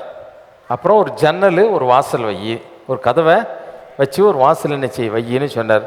அந்த வாசலை யானை போகிற அளவுக்கு என்ன செய்ய பெருசாக வச்சிருன்னு என்ன செய்யிட்டார்? சொல்லிட்டார். இவ்வளோதான் சொன்னார். இப்போ ஒரு பேழை செய்தாச்சு. சாதாரணமாக தண்ணியில் ஒரு கப்பல் மிதக்கணும் அப்படின்னு சொன்னால் கப்பலினுடைய ஒரு நல்ல நோவா செய்த பேழை அளவு ஒரு கப்பல் இருக்குன்னு வச்சுக்கோங்க. அதில் ஏற்றப்பட்ட சரக்கு, தீவனம், மிருகங்கள், இதனுடைய வெயிட்டெல்லாம் கணக்கு பார்த்தா எத்தனையோ டன்கள் வரும். அதை நான் இன்னும் கேல்குலேட் பண்ணல. அவ்வளவு டன்னு வெயிட் உள்ள ஒரு கப்பல் எவ்வளவு ஆழம் அது தண்ணியில் முங்கி இருக்கும் அப்படின்னா கிட்டத்தட்ட 28 அடி. எத்தனை அடி? கப்பலினுடைய மேல் பகுதி போக மீதி தண்ணிக்குள்ளே முங்கி இருக்கக்கூடிய பகுதி எவ்வளோ அடி? 28 அடி முங்கி இருக்கும். 28 அடி நிச்சயம் முங்கி இருக்கும் கப்பலுக்கு கீழ்ப்பகுதி, கப்பலுக்கு கீழ்ப்பகுதி. ஆனால் நோவா செய்த பேழையினுடைய கப்பல் கீழே முழுகிறதுக்கே சான்ஸ் கிடையாது. கீழே முழுகிறதுக்கே கீழே ஏன் அந்த 28 அடி மூழ்கி இருக்குன்னா மேலேயும் கீழேயும் ஈக்குவலாக இருந்தால் தான் அந்த கப்பல் ஈஸியாக என்ன செய்யாது? கவிழாது. என்ன செய்யாது? கவிழாது. இதுதான் அதனுடைய நீதி. சரிதானா? நல்லா கவனிச்சிக்கோ. இதற்காக உன்னை நான் பாதுகாக்க வேண்டும். உன்னடா என்ன செய்யணும்? வருகையின் காலத்தில் அங்கங்கே யுத்தம் நடக்கணுன்னே நம்மளுக்கு இன்னைக்கு பயம் இல்லை. இன்னைக்கு ஒரு மூன்றாவது உலக மகா யுத்தத்துக்கு அடித்தளம் போட்ட மாதிரி யுத்தம் என்ன செய்யுது? நாடுகள்லாம் என்ன செய்யுது? சேர்ந்துக்கிட்டே இருக்காங்க. சேர்ந்துக்கிட்டே யார் கூட எப்போ சேருவாங்க அப்படிங்கிறது என்ன செய்யாது? தெரியாது. எல்லாருமே 3000 அடி 3000 கிலோமீட்டரு 4000 கிலோமீட்டரு போகிற அளவுக்கு என்ன வச்சுருக்காங்க? கண்டம் விட்டு கண்டம் பாயக்கூடிய ஏவுகணைகள் எல்லா நாடுகளும் என்ன செய்யுது? தயாரித்து வச்சுருக்காங்க. அணு ஆயுதங்கள் என்ன செய்யிருக்காங்க? தயாரித்து வச்சுருக்கிறாங்க. பயோ வெப்பன்ஸ், அதாவது கிருமி குண்டு போட்டாச்சுன்னா சத்தம் கட்டாமல் இங்கே இருக்க ஆட்கள்லாம் அப்படியே என்ன செய்வாங்க? செத்து ஒரு 5 நாள் கழித்து அந்த சதையே இல்லாமல் எலும்பு கூட நினச்சிவாங்க. அந்த அளவு குண்டுகள்லாம் நினச்சிருக்காங்க. எல்லா நாடுகளும் தயாரித்து வச்சுருக்காங்க. நம்ம நாடும் தயாரித்து வச்சுருக்கு. நம்ம நாடும் தயாரிச்சு எப்போ எது நடக்கும் அப்படின்னு சொல்லி நினைச்ச முடியாது. யுத்தங்களின் செய்திகளை கேட்பாய், அழிவின் நாசகார காரியங்களை கேள்விப்பட நியூஸை பார்த்தா தான் தெரியும். பச்சை குழந்தைங்க ஒவ்வொரு நாளும் 600 700 900ன்னுட்டு என்ன செய்கிறாங்க, அப்படியே கட்டடங்களில் அப்படியே பணமாயிடுறாங்க, கரிஞ்சி இந்த எலும்பு கூட இல்லாமல் என்ன செய்கிறாங்க, இன்றைக்கி யுத்த கலங்களில் என்ன செய்கிறாங்க, செத்து கொண்டு இருக்கிறாங்க. ஆனால் ஆண்டவர் நம்மளை பார்த்து என்ன சொல்கிறாரு, நீங்கள் கலங்காமலும் பயப்படாமலும் இருங்கள். கலங்காமலும் ஆண்டவர் சொல்லும்போது என்ன சொல்கிறாரு, நீ பயப்படாத, நீ என்ன செய்யாத, பயப்படாத. மத்திய 24 நம்ம வாசி கேட்ட 24ஆம் அதிகாரத்தில் 6வது வசனம் என்ன சொல்லுகிறது, வாசி கேட்போமா? யுத்தங்களின் செய்திகளையும் கேள்விப்படுவீர்கள், கலங்காதபடிக்கு எச்சரிக்கையாயிருங்கள். கலங்காதபடிக்கு எச்சரிக்கையாயிருங்கள். கலங்காதபடிக்கு எச்சரிக்கையாயிருங்கள். கலங்கிறதுனா என்ன? பயப்படுறது இல்லை, அப்படி தானே? கலக்கம், ஐயோ என்ன ஆகுமோ என்ன ஆகுமோ, இங்கே வந்துருமோ குண்டு. மலைகளுக்குள்ளும் குகைகளுக்குள்ளும் போடி என்ன செய்வாங்களாம் அந்த நாட்டில். பைபிளில் சொன்ன அந்த காரியங்கள் இன்றைக்கி அப்படியே என்ன செய்யுது, ஒன்று விடாமல் நடந்துக்கிட்டு இருக்குது. பங்கரில் போய் உட்காடுறாங்க. இன்றைக்கி பெரிய பெரிய வசதியானவங்கள்லாம் எங்கே போய் உட்காடுறாங்க, அண்டர் கிரவுண்டு கட்டி பங்கருக்குள்ளே போய் என்ன செய்கிறாங்க, உட்காடுறாங்க. அப்படிப்பட்ட நாட்கள், அப்படிப்பட்ட நாட்கள். ஆனால் ஆண்டவர் நம்மளை பார்த்து என்ன சொல்லியிருக்காரு, கலங்காதபடிக்கு எச்சரிக்கையாக இருங்கள். கலக்கம் இல்லாமல் இருக்க வேண்டும், ஆனால் எச்சரிக்கையோடு இருக்க வேண்டும். எப்படி இருக்கணுமா? எச்சரிக்கையோடு கூட இருக்க வேண்டும். எச்சரிக்கைன்னா என்ன? சாதாரணமாக ஒரு டிரான்ஸ்ஃபார்மர் இருக்குது, ஹை வோல்டேஜ் கரண்ட் போகுது அப்படின்னு சொன்னால், அந்த ஹை வோல்டேஜ் கரண்ட்டு போகிற அந்த கம்பத்துக்கு கீழே 2 எலும்பு துண்டை வச்சு ஒரு மண்டபோட தூக்கி என்ன செய்வாங்க, ரெட் கலரில் வச்சுருப்பாங்க. அப்படின்னா என்ன? அதில் ஆங்கிலத்தில் வார்னிங் அப்படின்னு எழுதியிருக்கோம், இங்கிலீஷில் என்ன, தமிழில் என்ன எழுதியிருக்கோம், எச்சரிக்கை. இந்த போர்டு பார்த்துருக்கீங்களா? அப்படின்னா அர்த்தம் என்ன? இது நீ தொடக்கூடாது, இது நீ என்ன செய்யக்கூடாது, தொடக்கூடாது. இந்த வார்னிங் அப்படிங்கிறது ஒரு கட்டளை. இது என்னது? கட்டளை. அந்த கட்டளைக்கு நீ கீழ்ப்படிந்தால் கவலை இல்லாமல் இருக்கலாம். நல்லா கவனிக்கணும். கட்டளைக்கு கீழ்ப்படிந்தால் கவலை இல்லாமல் இருக்கலாம். கட்டளையை எதிர்த்தால், இப்படிதான் இருக்கணும், இப்படிதான் நடக்கணும், இதை தொடக்கூடாது அப்படின்னா நினைச்சக்கூடாது, தொடக்கூடாது. அப்போ கடைசி காலத்தில் ஆண்டவர் நமக்கு கொடுக்கிற கலங்க வேண்டாம், பயப்படாத. யுத்தங்களின் செய்திகளையும் கேள்விப்படும் பொழுது நீங்க என்ன செய்யாதீங்க, கலங்காம பயப்படாம இருங்க. ஆனா எச்சரிக்கையா இருங்க. என்ன செய்யுங்க? எச்சரிக்கையாங்க. என்ன எச்சரிக்கை? ஆண்டவர் சில கட்டளைகள் கொடுத்திருக்கிறார். கட்டளைகள் கொடுத்து, என்ன கட்டளை? இந்த பேழையை செய்ய சொன்னார். நீ பாதுகாப்பா இருக்க வேண்டுமானால் நீ ஒரு பெட்டியை செய்யி, ஒரு பேழையை செய்யினார். பேழையை செய்யின்னு சொல்லிட்டு என்ன செய்யிட்டாரு, கரெக்டா இவ்வளவு நீளம் இருக்கணும், அதில் ஒரு அடி கூடவும் கூடாது. ஆண்டவர் சொன்னா சொன்னபடியே என்ன செய்யணும், செய்யணும். சொன்னா சொன்னபடியே என்ன செய்யணும், செய்யணும். இவ்வளவு இருக்கணும், இவ்வளவு என்ன செய்யணும், இருக்கணும். இவ்வளவு நீளம் இருக்கணும், இவ்வளோ அகலம் இருக்கணும், இவ்வளோ உயரம் இருக்கணும் அப்படின்னு சொன்னார். எல்லாம் கவனிங்க. கட்டளை அதுதான். என்னது? ஆண்டவர் நோவாவுக்கு கொடுத்த கட்டளை. 3 store, ground floor, first floor, second floor, 3 தளம். 3ஆம் தட்டுக்கு கீழே 1 மலை உயரத்தில் என்ன செய்ய, ஒரு ஜன்னலை செய்து வையினார். ஜன்னலை செய்து, அதே மாதிரி கீழ்த்தளத்தில் ஒரு வாசல் என்ன செய்ய, பெருசாக செய்து அதுக்கு ஒரு கதவு செய்யினார். இதுதான் இன்ஸ்ட்ரக்ஷன், வேறு ஒன்றும் கிடையாது. இதுதான் இன்ஸ்ட்ரக்ஷன். இப்போ பாருங்க, நீளம் ஒரு, அதாவது இன்றைக்கு தேவன் நமக்கு கொடுக்குற பேழையில் இன்றைக்கி அவர் நமக்கு ஒன்று இன்ஸ்ட்ரக்ஷன் கொடுக்குறாரு. இவ்வளோ நீளம் உன் பேழை இருக்கணும் அப்படிங்கிறார். அந்த நீளம் அப்படின்னா என்ன? நீளம்னா என்ன? இப்போ கடலுக்கு ஒரு நீளம், ஒரு அளவு வச்சிருக்கிறார். கடலுக்கு ஒரு எல்கை வச்சிருக்கு. யோபு புஸ்தகத்தை எடுத்துக்கோங்களேன். யோபு புஸ்தகத்தில் நான் வாசிக்கும் பொழுது 31ஆம் அதிகாரம் 38ஆம் அதிகாரம் 11வது வசனத்தை வாசி கேட்போம். இம்மட்டும் வா, இம்மட்டும் வா, மிஞ்சி வராதே, மிஞ்சி வராதே, உன் அலைகளின் பெருமை, உன் அலைகளின் பெருமை இங்கே அடங்க கடவது, இங்கே அடங்க கடவது. நல்லா கவனிங்க. நான் உனக்கு சொல்லுகிற போது நீ எங்கே இருந்தாய்? ஆமா, கடலை பற்றி சொல்லிட்டு வர்றார் ஆண்டவர்.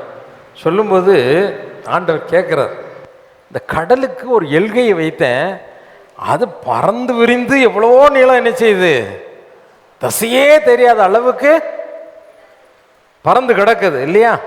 ஆனால் அதுக்கும் ஒரு எல்கையை வைத்திருக்கிறார், ஒரு எல்கை என்ன செய்யிருக்கிறாரு, வச்சிருக்கிறார். அதே போல இன்றைக்கு ஆண்டவர் நமக்கு ஒரு பேழை என்ற ஒரு வாழ்க்கையை கொடுத்திருக்கிறார். அந்த வாழ்க்கை தான் பேழை. வாழ்க்கை தான் என்னது, பேழை, சரிதானா? அந்த வாழ்க்கை என்ற பேழையை ஆண்டவர் சொல்றாரு, அதுக்கு ஒரு நீளத்தை வச்சிருக்கேன், ஒரு எக்ஸ்டென்ஷன். அப்படின்னா என்ன? வாழ்க்கை நீளம் இவ்வளவுதான், இவ்வளவு தூரம் நீ போகலாம், இவ்வளவு தூரம் என்ன செய்யலாம், போகலாம். கடலுக்கு அவர் எல்கை வைக்கலன்னு வச்சுக்கோங்க, அது என்ன செய்யும், அது காற்று வேகமாக அடித்தா உள்ள சுனாமி வந்தால் என்ன செய்யுது, எத்தனையோ கிலோமீட்டர் வந்து எல்லாத்தையும் என்ன செய்யுது, வீடு கீடு எல்லாம் ஆட்களெல்லாம் என்ன செய்யுது, சுருட்டி கொண்டு போயிடுது. பார்த்தோம்ல, நம்ம இந்தியாவிலே பார்த்தோம்ல. அப்போ அது எல்கை இல்லாமல் போயிடுச்சுன்னா எல்லாரையும் அழிச்சிடும்ல, அது வந்து அழிவுக்கு சமானமாய் மாறி போகும். இப்போ மனிதனுடைய வாழ்க்கைக்கு ஆண்டவர் ஒரு எல்கையை வைத்திருக்கிறார். அந்த எல்கைக்குட்பட்டு தான் அவன் என்ன செய்யணும், நடக்கணும். வாழ்க்கையை அந்த எல்கைக்கு வெளியே என்ன செய்யக்கூடாது, கொண்டு போக கூடாது. ஒரு பவுண்டரி. எல்கை என்பது என்ன, நீளம் என்பது எதை குறிக்குது, அவனுடைய அளவு, வாழ்க்கையின் அளவு. இந்த அளவுக்குள்ள தான் என்ன செய்யணும், இருக்க வேண்டும். இந்த அளவுக்குள்ள தான் என்ன செய்யணும், இருக்கணும். இதற்கு மிஞ்சின என்ன செய்யக்கூடாது, வர முயற்சிக்க கூடாது. அப்போ ஒவ்வொருவருடைய வாழ்க்கைக்கும் ஒவ்வொரு அளவு வச்சிருக்கிறார்.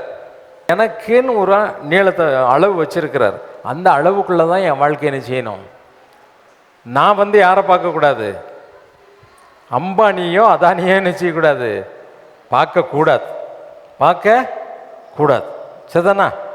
ஆனால் உங்களுடைய எல்கையை விரிப்பதற்கு அவருக்கு முடியும், எல்கையை கூட்டவோ குறைக்கவோ முடியும்.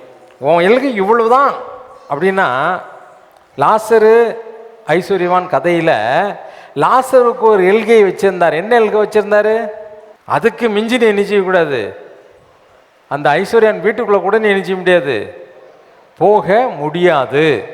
அதுதான் அவனுடைய எல்கை. நல்லா கவனிக்கணும்.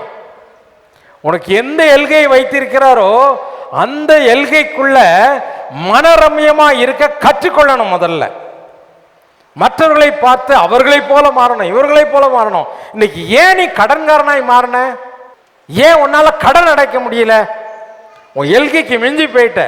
ஆண்டவர் உனக்கு வைத்த எல்கைக்குள்ள மனரம்யமா இருக்க உனக்கு மனசு இல்லை. எச்சரிக்கை என்பது என்ன, இதுதான் நீளம். நோவாவுக்கு ஆண்டவர் சொன்னான்னா அந்த நீளத்துக்குள்ளதான் அவன் இருக்கணும். அதை விட்டு ஒரு இஞ்சி கூட என்ன செய்யக்கூடாது, கூட்டம் கூடாது, குறைக்கவும் கூடாது. அந்த எல்கைக்குள்ள நீ இருக்க பழகணும். எதிலையும் மனரம்யமா இருக்க கற்றுக்கொள்ளணும். எதிலையும் மனரம்யமா இருக்க என்ன செய்யணும், கற்றுக்கொள்ள வேண்டும்.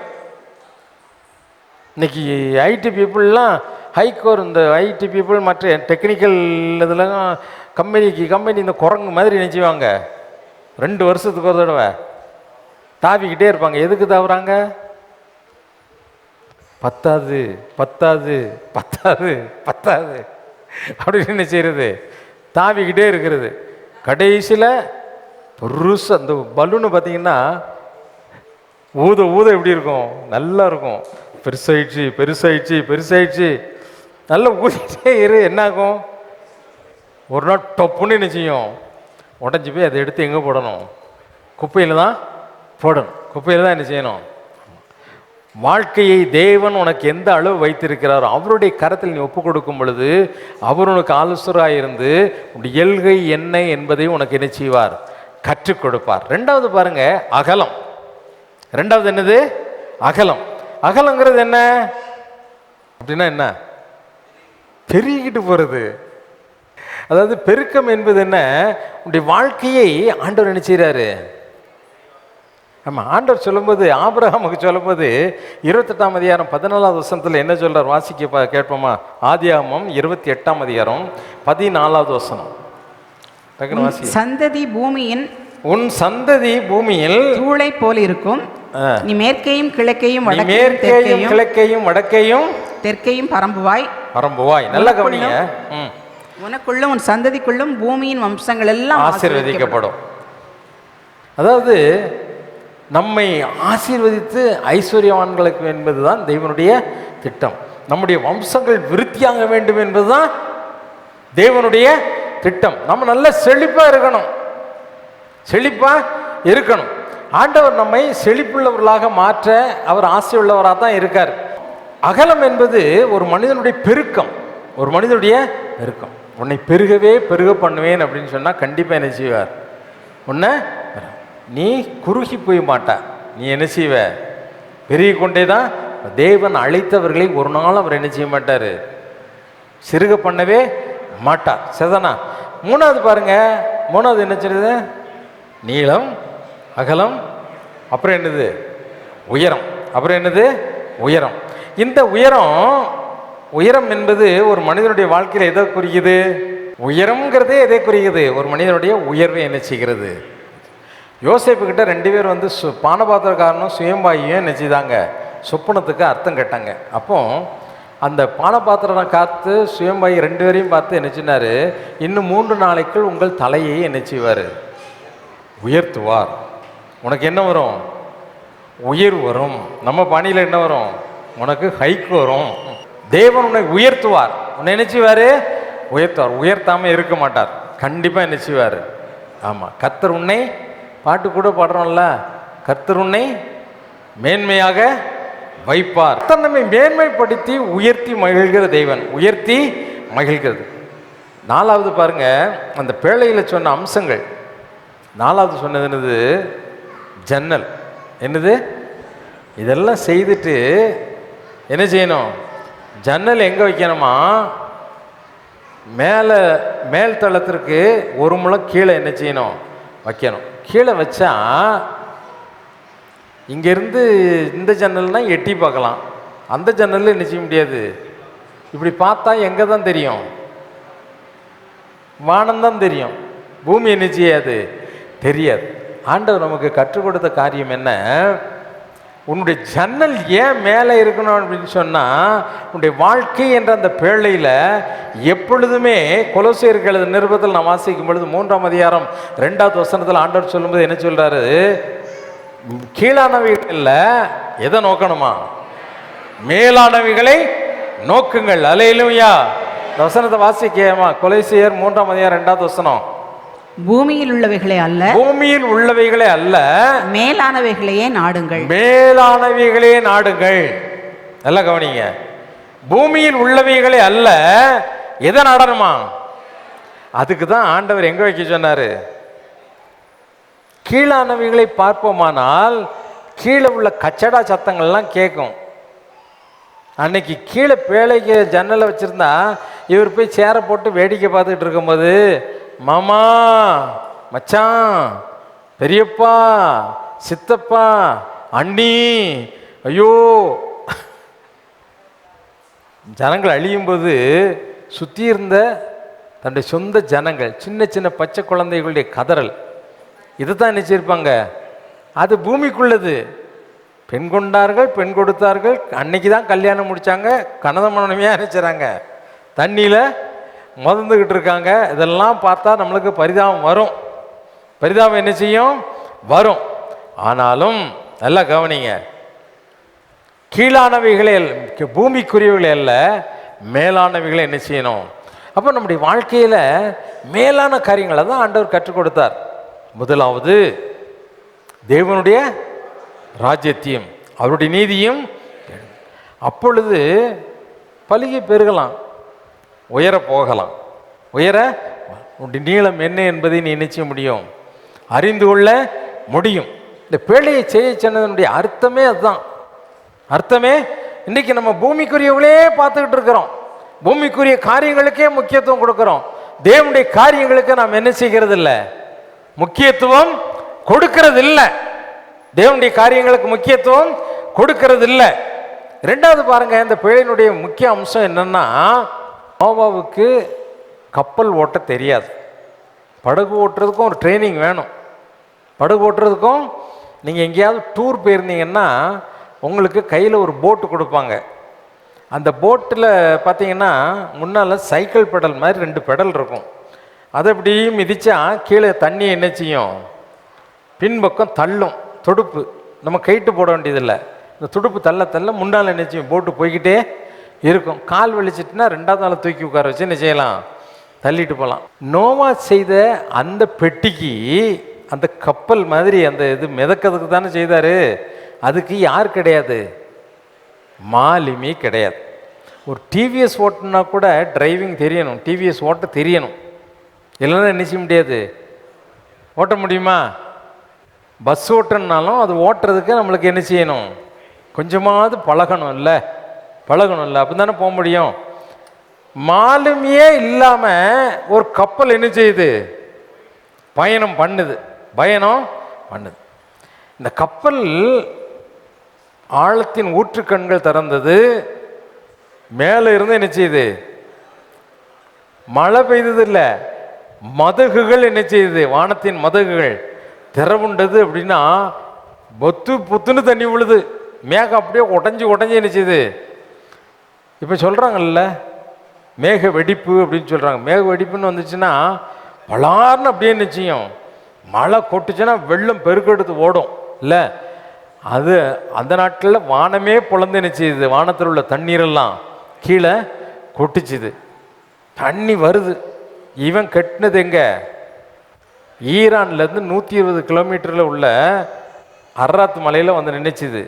இவன் இருந்தது மெசபதோமியா, எல்லாம் அந்த முஸ்லீம் கண்ட்ரிஸ் ஓரத்தில் தான் வெனிச்சி தான் இருந்தான். மறுபடியும் அங்கே தான் வந்து அர்ராத் மலையில் நின்றுருக்கு. இந்த பகுதியில் என்ன கிடையாது, கடல் கிடையாது, கடலே கிடையாது, பெரிய ஆறுகளும் கிடையாது, மலைகள் சூழ்ந்த இடம். இங்கே தான் இவர் பேழையை செய்கிறார். இந்த கப்பல் கெட்ட சொல்லிட்டாரு. இது என்ன ஆகும், எப்படி போகும், என்ன செய்ய போகிறாரு ஆண்டவர், இப்படிங்கிறதெல்லாம் இவனுக்கு ஐடியாவே கிடையாது. அப்போ மழை பெய்யும் பொழுது இவ்வளோ வெயிட் ஏற்றின ஒரு பெட்டி அங்கே இருக்குது. இப்போ மழை பெய்யுது, பேழைக்கு கீழே தண்ணி என்ன செய்யுது, கொஞ்சம் கொஞ்சமாக அரிக்குது. உள்ளே யார் இருக்கா, மிருகங்களும் பறவைகளும் எல்லாம் பிராணிகளும் நோவாவும் குடும்பமும் என்ன செய்து இருக்குது. அந்த படம் போட்டு காட்டினா உங்களுக்கு தெரிஞ்சிருக்கும். அந்த வீடியோ நீங்கள் வீட்டில் பாருங்கள், நோவாவின் பேழைன்னுட்டு போய் பாட்டேன். அதில் பாருங்கள், தண்ணி அரிச்சிக்கிட்டே இருக்குது. இந்த பேழை என்ன செய்யுது, சைடில் அரிக்க இந்த பக்கம் சாயுது, இந்த பக்கம் சாயுது. கடைசியில் எங்கே போகுது, மண்ணுக்குள்ளே பதிஞ்சிக்கிட்டே இருக்குது. இவனுக்கு என்ன நடக்குன்னு தெரில. உள்ளே இருக்கவங்க என்ன செய்கிறாங்க, அப்படியே அவங்களுக்கு என்ன பெல்ட் போட்டால், இன்றைக்கி ஃப்ளைட்லேயும் கார்லேயும் பெல்ட் போட்ட மாதிரியா பெல்ட் போட்டு வச்சாங்க. அதெல்லாம் அவர் செய்ய சொல்லலையே. அங்கே இங்கேருந்து அங்கே ஓடுறாங்க, அலசடி படுறாங்க. ஆனாலும் அவங்களுக்கு என்ன இல்லை, பயம் இல்லை. என்ன இல்லை, பயம் இல்லை. என்ன நடக்கும், ஒரு மாலுமி இருந்தால் எப்போ என்னப்பா என்ன செய், பொறுமையாக இருங்க, நாங்கள் ஒன்று கூட கரைசியாக இருக்கேன்னு சொல்லலாம். ஆனால் இங்கே என்ன நடக்குதுன்னே கேட்குறதுக்கு யாரும் இல்லை, அவர் ஒருத்தர் தான் இருக்கார். ஆண்டவரே, என் வாழ்க்கையில் என்ன நடக்குது, என் வாழ்க்கையில் என்ன நடக்குது எனக்கே புரியலை. எல்லாரும் கேவலமாக பேசுகிறாங்க, என்னை மதிக்கலை, வாழ்க்கை எங்கேயோ போயிட்டு இருக்குது, பாதாளத்துக்கு போகிற மாதிரி இருக்குது.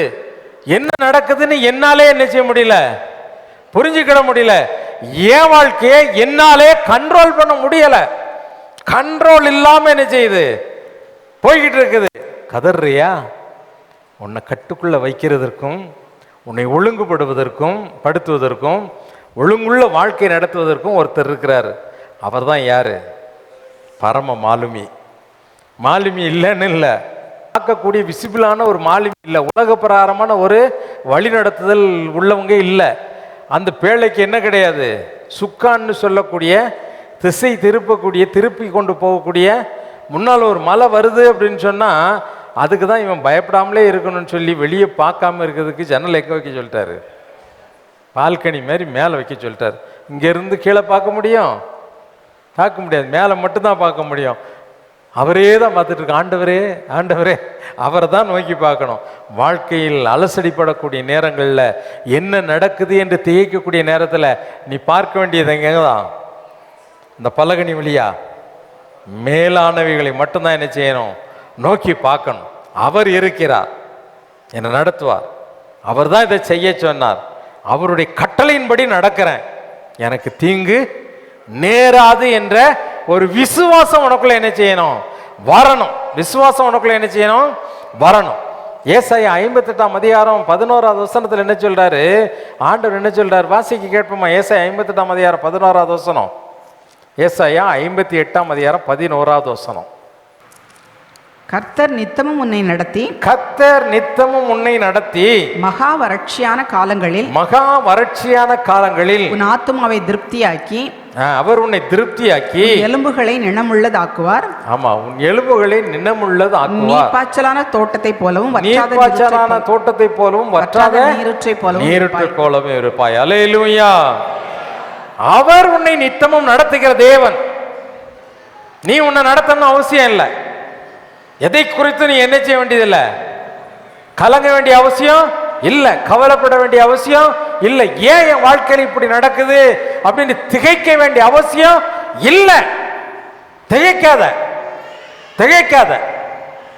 கர்த்தர் என்னை நித்தம் நடத்துகிற தேவன், அந்த நம்பிக்கை எனக்கு உண்டு. உனக்கு இருக்கா? உனக்கு இருக்குதா? கர்த்தர் உன்னை நித்தம் நடத்தி, மகா வறட்சியான காலங்களில் உச்சிதமான கோதுமையினாலும் எல்லாவற்றினாலும் அவர் என்ன செய்வார்? உன்னை போஷித்து நடத்துகிற தேவன். அல்லேலூயா. ஏசாயா தீர்க்கதரிசியில் ஆண்டவர் சொல்லும்போது அதான் சொல்றார், மகா வறட்சியான காலத்திலும் உன்னை நடத்துகிறது. எப்படி நடத்துவார்? சங்கீதம் 73:24 சொல்றாரு. அவர் சங்கீதக்காரன் சொல்றார், அவர் தம்முடைய ஆலோசனையின் படி உன்னை என்ன செய்வார்? ஏன்னா ஏசாயா சொல்றார், அவருடைய பெயர் என்ன? அவர் ஆலோசனை கர்த்தர். அவர் ஆலோசனை நல்ல ஒரு தாட்டு கொடுப்பார். நீ இப்படி இப்படி இந்த காரியத்தை செய்ய, இந்த காரியத்தை இப்படி இப்படி செய்தால் நீ என்ன செய்யலாம், பிரச்சனை இல்லாமல் வாழ்க்கையை நடத்தலாம் என்ற ஒரு யோசனையை உனக்கு என்ன செய்வார்? கொடுப்பார். யோசனையை. அது மட்டுமல்ல, 119ஆம் சங்கீதம் 124வது வசனம் சொல்றாரு, அவர் கிருபையின்படி உன்னை என்ன செய்வார்? நடத்துவார். திரளான கிருபையை கொடுத்து, கிருபை என்பது தகுதியற்ற உனக்கு தகுதியில்லாத ஒரு தன்மையை கொடுத்து அவர் உன்னை நடத்துகிற தேவன். அது மட்டுமல்ல, சங்கீதம் 43ஆம் அதிகாரம் 3வது வசனத்தில் சொல்லும்போது அவர் சொல்லுகிறார், அவர் தமது சத்தியத்தின்படி வேதத்தில் உனக்கு என்ன கட்டளையிட்டாரோ அதன்படி உன்னை நடத்துகிற தேவன். அதன்படி உன்னை நடத்துகிற தேவன். அல்லேலூயா, அல்லேலூயா. மாலுமி இல்லாமல் இல்லை. நான் முதல்ல சொன்ன மாதிரி அதுக்கு என்ன இல்லை? சுக்கானும் கிடையாது, ஸ்டீரிங் கிடையாது. ஸ்டீரிங் இல்லாத காரை ஓட்டினா என்ன ஆகும்? ஸ்டீரிங் இல்லாத ஒரு காரில் ஏறி உட்காந்துக்கிட்டு ஸ்டார்ட் பண்ணிவிட்டு ஆக்சிலேட்டர் மிதிச்சா நேரே எங்கே போகும்? எங்கே மோதணுமோ அந்த இடத்துல போய் என்ன செய்யும்? மோதி உடஞ்சி நிற்கும் இல்லையா? ஆனால் அவர் தான் நம்மை வழி நடத்துகிற தேவன். அவர் தான் எப்படி திருப்பணும், எங்கே கொண்டு போகணும், எந்த வழியில் நீ போகணும், எல்லாவற்றையும் நடத்துகிற தேவன். ஏன்னா ஏசாயா 42ஆம் அதிகாரத்தில் 16வது வசனத்தில் அவர் சொல்லும்போது அவர் என்ன சொல்லுகிறார்? குருடரை அவர்கள் அறியாத வழியிலே நடத்தி. இந்த வசனத்தை வாசி கேட்போமா? ஏசாயா 42ஆம் அதிகாரம் 16வது வசனம். குருடரை அவர்கள் அறியாத வழியிலே, குருடரை அவர்கள் அறியாத வழியிலே நடத்தி, அவர்களுக்கு தெரியாத பாதைகளில் அவர்களை அழைத்து கொண்டு வந்து, அவர்களுக்கு தெரியாத பாதையிலே அவர்களை அழைத்து கொண்டு வந்து, அவர்களுக்கு முன்பாக இருளை வெளிச்சமும், அவர்களுக்கு முன்பாக இருளை வெளிச்சமும், கோணலை செவ்வையும், கோணலை செவ்வையுமாக்குவேன். இந்த காரியங்களை நான் அவர்களுக்கு, இந்த காரியங்களை நான் அவர்களுக்கு செய்து அவர்களை கைவிடாமல் இருப்பேன். அல்லேலூயா, அல்லேலூயா. கிட்டத்தட்ட பேழைக்குள்ள இருந்த நாவா யாரு? எங்க போறோம், என்ன செய்கிறோம், என்ன நடக்குது வெளியே அப்படின்னு தெரியாத அளவுக்கு அவன் யாரு தான்? இப்போ இருட்டுக்குள்ள இருந்தா கண்ணு தெரிஞ்சாலும் என்ன செய்வோம்? தடவிக்கிட்டு தான் இருப்போம். அவங்களுக்கு பேர் என்னது? குருடர் தான். ரெண்டு பேருமே யார் தான்? அதான் ஆண்டவர் சொன்னாரு, குருடர்களை அவங்களுக்கே தெரியாத வழியில் என்ன செய்வேன், நடத்தி கொண்டு போய் அவர்களுக்கு கொண்டதாக இருளை என்ன செய்வேன், வெளிச்சமாக்குவேன். இருளை என்ன செய்வேன், வெளிச்சமாக்குவேன். அவர்களுக்கு எல்லா காரியத்தையும் செய்து அவங்க பாதையெல்லாம் கோணலானவைகள்லாம் செவ்வையாக்கி, கோணலானவைகளை அவர்களை நான் என்ன செய்ய மாட்டேன், கைவிடவே மாட்டேன். என்ன செய்ய மாட்டேன், கைவிடவே மாட்டேன். அல்லேலூயா. அவர் உன்னை விட்டு விலகுவதும் இல்லை, உன்னை கைவிடுகிறதும் இல்லை. இதுதான் தேவனுடைய வாக்குத்தத்தம். இதுதான் தேவனுடைய வாக்குத்தத்தம். அல்லேலூயா, அல்லேலூயா. கடைசியா பாருங்களேன், இதெல்லாம் செய்த ஆண்டவர் அவன் சேஃப்டியா இருக்கிறதுக்காக ஆண்டவர் நினைச்சிட்டாரு, கதவை நினைச்சிட்டாரு. எல்லாம் செய்த எல்லா பிரயாசத்தையும் அவன் கையில கொடுத்தாரு.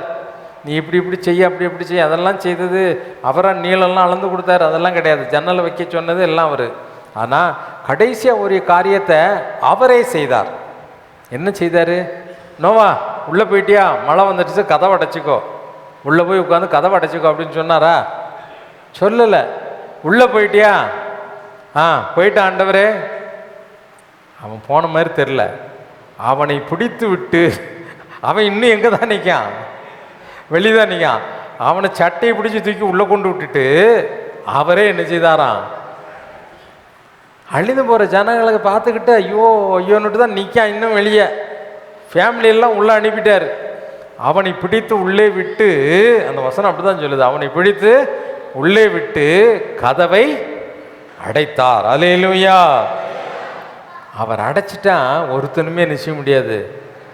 எத்தனை பேர் வந்து தட்டினாலும் திறக்க முடியுமா? திறக்கவே முடியாது. லோத்து சோதம் கொமோராவில் இருந்தான். இருக்கும்போது தூதர்கள் அவனை காப்பாற்றுவதற்காக வந்தாங்க. தேவனுடைய தூதர்கள் வந்தாங்க.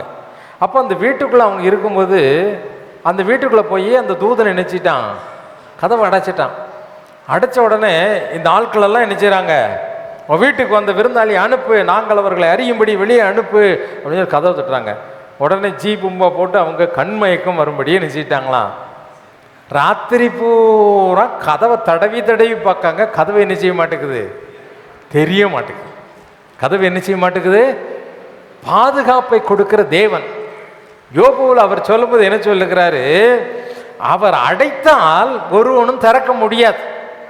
யோபு கடைசியாக ஒரு வசனத்தை வாசிப்போம். யோபு 12ஆம் அதிகாரம் 14வது வசனத்தை வாசி கேட்போமா? இதோ அவர் இடித்தால் கட்ட முடியாது, இடித்தால் கட்ட முடியாது. அவர் மனுஷனை அடைத்தால் விடுவிக்க முடியாது. விடுவிக்க முடியாதுன்னா யாரும் திறந்தா அவனை நினைச்ச முடியாது, வெளியே கொண்டு வர முடியாது. கையை பிடிச்சி இழுத்து வெளியெல்லாம் கரகரன்லாம் இழுக்க முடியாது. அவர் அடைச்சிட்டா திறக்க முடியாது. உன்னை பாதுகாப்பாக வைக்கிற தேவன். அல்லேலூயா.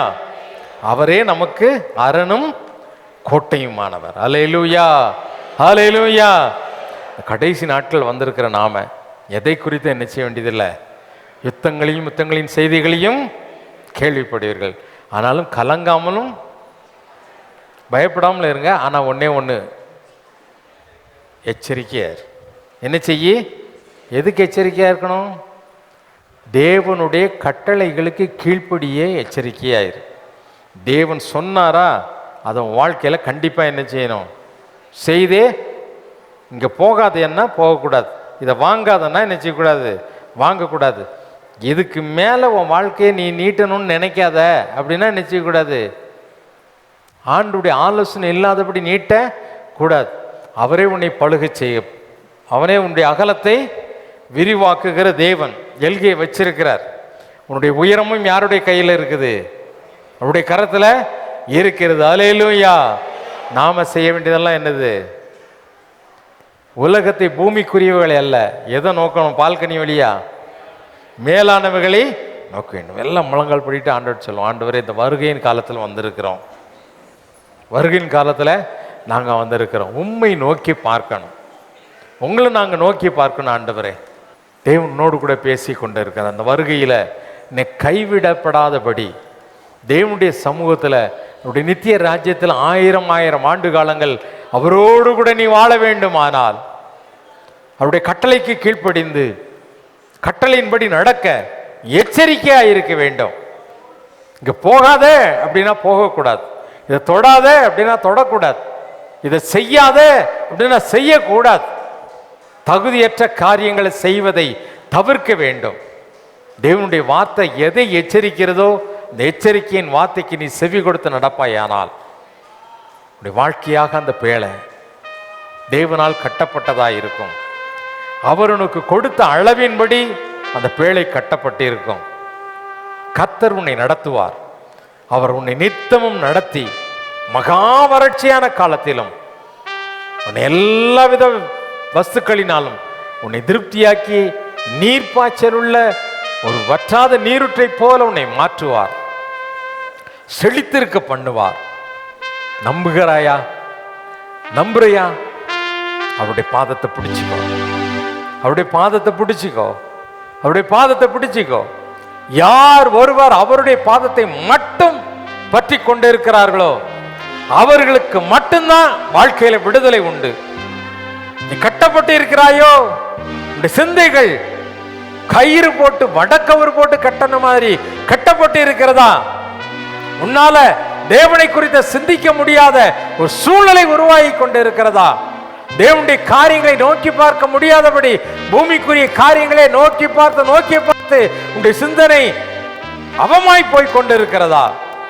அவரை நோக்கி பார்.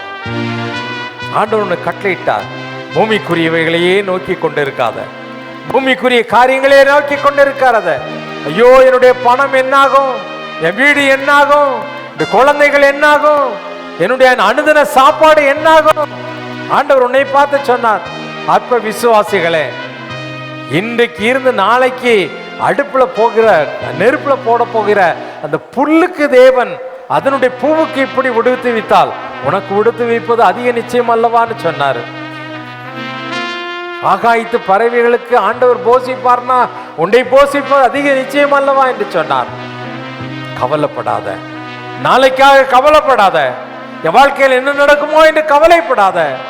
இது நடக்குமா நடக்காதா அவிசுவாசமா இருக்காத. நடத்துகிற தேவன் அவர் கரம் பிடித்து நடத்துவார், கரம் பிடித்து நடத்துவார். உலகத்துல உனக்கு நடத்த ஒரு ஆள் வேண்டியதில்லை, ஒரு மாலுமி வேண்டியதில்லை, ஒரு பைலட் வேண்டியதில்லை, ஒரு டிரைவர் வேண்டியதில்லை. அவரே உன்னை நடத்துகிற தேவன். குருடனாய் இருக்கிறியா? அவருடைய பார்வையில அவர்கிட்ட உன்னை சரண்டர் பண்ணி ஒப்பு கொடுத்து, ஆண்டவரே எனக்கு ஒன்றும் தெரியலப்பா, எந்த பக்கம் போகணும், எப்படி எதை செய்யணும் தெரியல, ஒப்பு கொடு அவருடைய சமூகத்துல அர்ப்பணி. அவருடைய கரம் பிடித்து நடத்துவார். குருடரை அவர்கள் அறியாத பாதையில் நடத்துவார். நீ நினைக்கிற பாதையில இல்ல, இப்படிதான் போவேன் அப்படின்னு நினைக்காத. நீ நினைக்காத ஒரு பாதை உனக்கென்று வைத்திருக்கிறார். அந்த பாதையிலே அவர் அழைத்து செல்லுவார். வெற்றியின் பாதை அது. கலங்காமல் இருக்கும்படியாக, சத்துரு உன்னை தொட முடியாதபடி அவர் உன்னை வேலி அடைத்து பாதுகாக்கிற தேவன். நோவாவின் கதவை அவர் அடைத்தார், ஒருவனும் திறக்க முடியாது, ஒருவனும் திறக்க முடியாது, சத்துரு உன்னை நெருங்க முடியாது. ஹல்லேலூயா, ஹல்லேலூயா. அவரே உனக்கு சகாயர், அவரே உனக்கு நன்மை செய்கிறவர், அவனே உன்னை பரிகாரியாக்கிய கர்த்தர். He is your healer. அவரே உன்னை சுகமாக்குகிற கர்த்தர், அவரே உன்னை விடுவிக்கிற தேவன். கடன் ஓத்தரவுகளில் இருந்தோம், உடைய பிரச்சனைகளில் இருந்தோம், மன பாரத்தில் இருந்தோம், எல்லாவித இக்கட்டுகளில் இருந்தோம் விடுவிக்கிற தேவன் அவர். உடைய பாதத்தில் உன்னை அர்ப்பணி, உன்னை ஒப்பு கொடு. ஆண்டவரே, என்னை உங்க கரத்தில் ஒப்பு கொடுக்கிறேன்னு சொல்ல முடியுமா? நீங்க எனக்கு போதும்பா அப்படின்னு உனக்கு சொல்ல முடியுமா? சொல்லி பாரு. அவர் நீ நேசிக்கிற கர்த்தர். மனிதர்கள் உன்னை வெறுத்துடலாம், உன்னை குறை சொல்லலாம், உன் மேல குற்றம் கண்டுபிடிக்கலாம், ஆனா உன் மேல குற்றம் பார்க்காத தேவன் அவர். இன்னைக்கு இந்த நிமிஷம் வரைக்கும் நேசிக்கிற கர்த்தர் அவர். உன்னை அதிகமாய் நேசிக்கிறார், உன்னை அதிகமாய் நேசிக்கிறார்.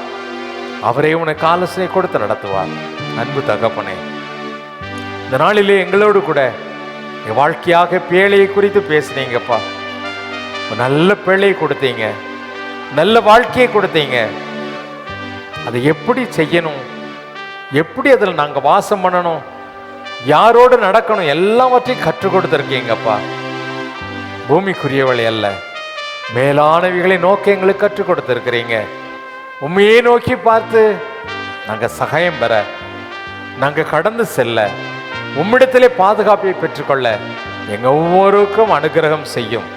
அப்படி எங்களை ஆசீர்வதித்து அனுப்புவதற்காக உமக்கு ஸ்தோத்திரம். ஒவ்வொருவரும் ஆசீர்வதிப்பீராக.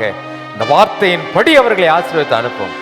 இயேசுவின் நாமத்தில் ஜெபிக்கிறேன் பிதாவே, ஆமேன், ஆமேன். நம்முடைய கர்த்தராகிய இயேசு கிறிஸ்துவினுடைய கிருபையும் பிதாவாகிய தேவனுடைய அன்பும் பரிசுத்த ஆவியினுடைய அந்யோன்ய ஐக்கியமும் இன்றும் என்றும் சதா காலங்களிலும் நம்மனரோடு கூட இருப்பதாக. ஆமேன், ஆமேன். தேவ ஆசீர்வாதத்தோடு அடியாரை அனுப்போம். வார்த்தை என்னும் அப்பத்தாலே பொசித்து வளர்ப்பியும் இப்போதும் தேடி வந்து மனதார போற்றினோம். மோட்சலோகத்தை கழித்து உம்மை வாழ்த்தி தொழுவோம். ஆமென். என் ஆத்துமாவே கர்த்தரை ஸ்தோத்திரி, என் முழு உள்ளமே உடைய பரிசுத்த நாமத்தை ஸ்தோத்திரி. என் ஆத்துமாவே கர்த்தரை ஸ்தோத்திரி, கர்த்தர் செய்த சகல உபகாரங்களை மறவாதே. ஆமென், ஆமென். ஹல்லேலூயா, ஹல்லேலூயா, ஹல்லேலூயா. God bless you. Amen.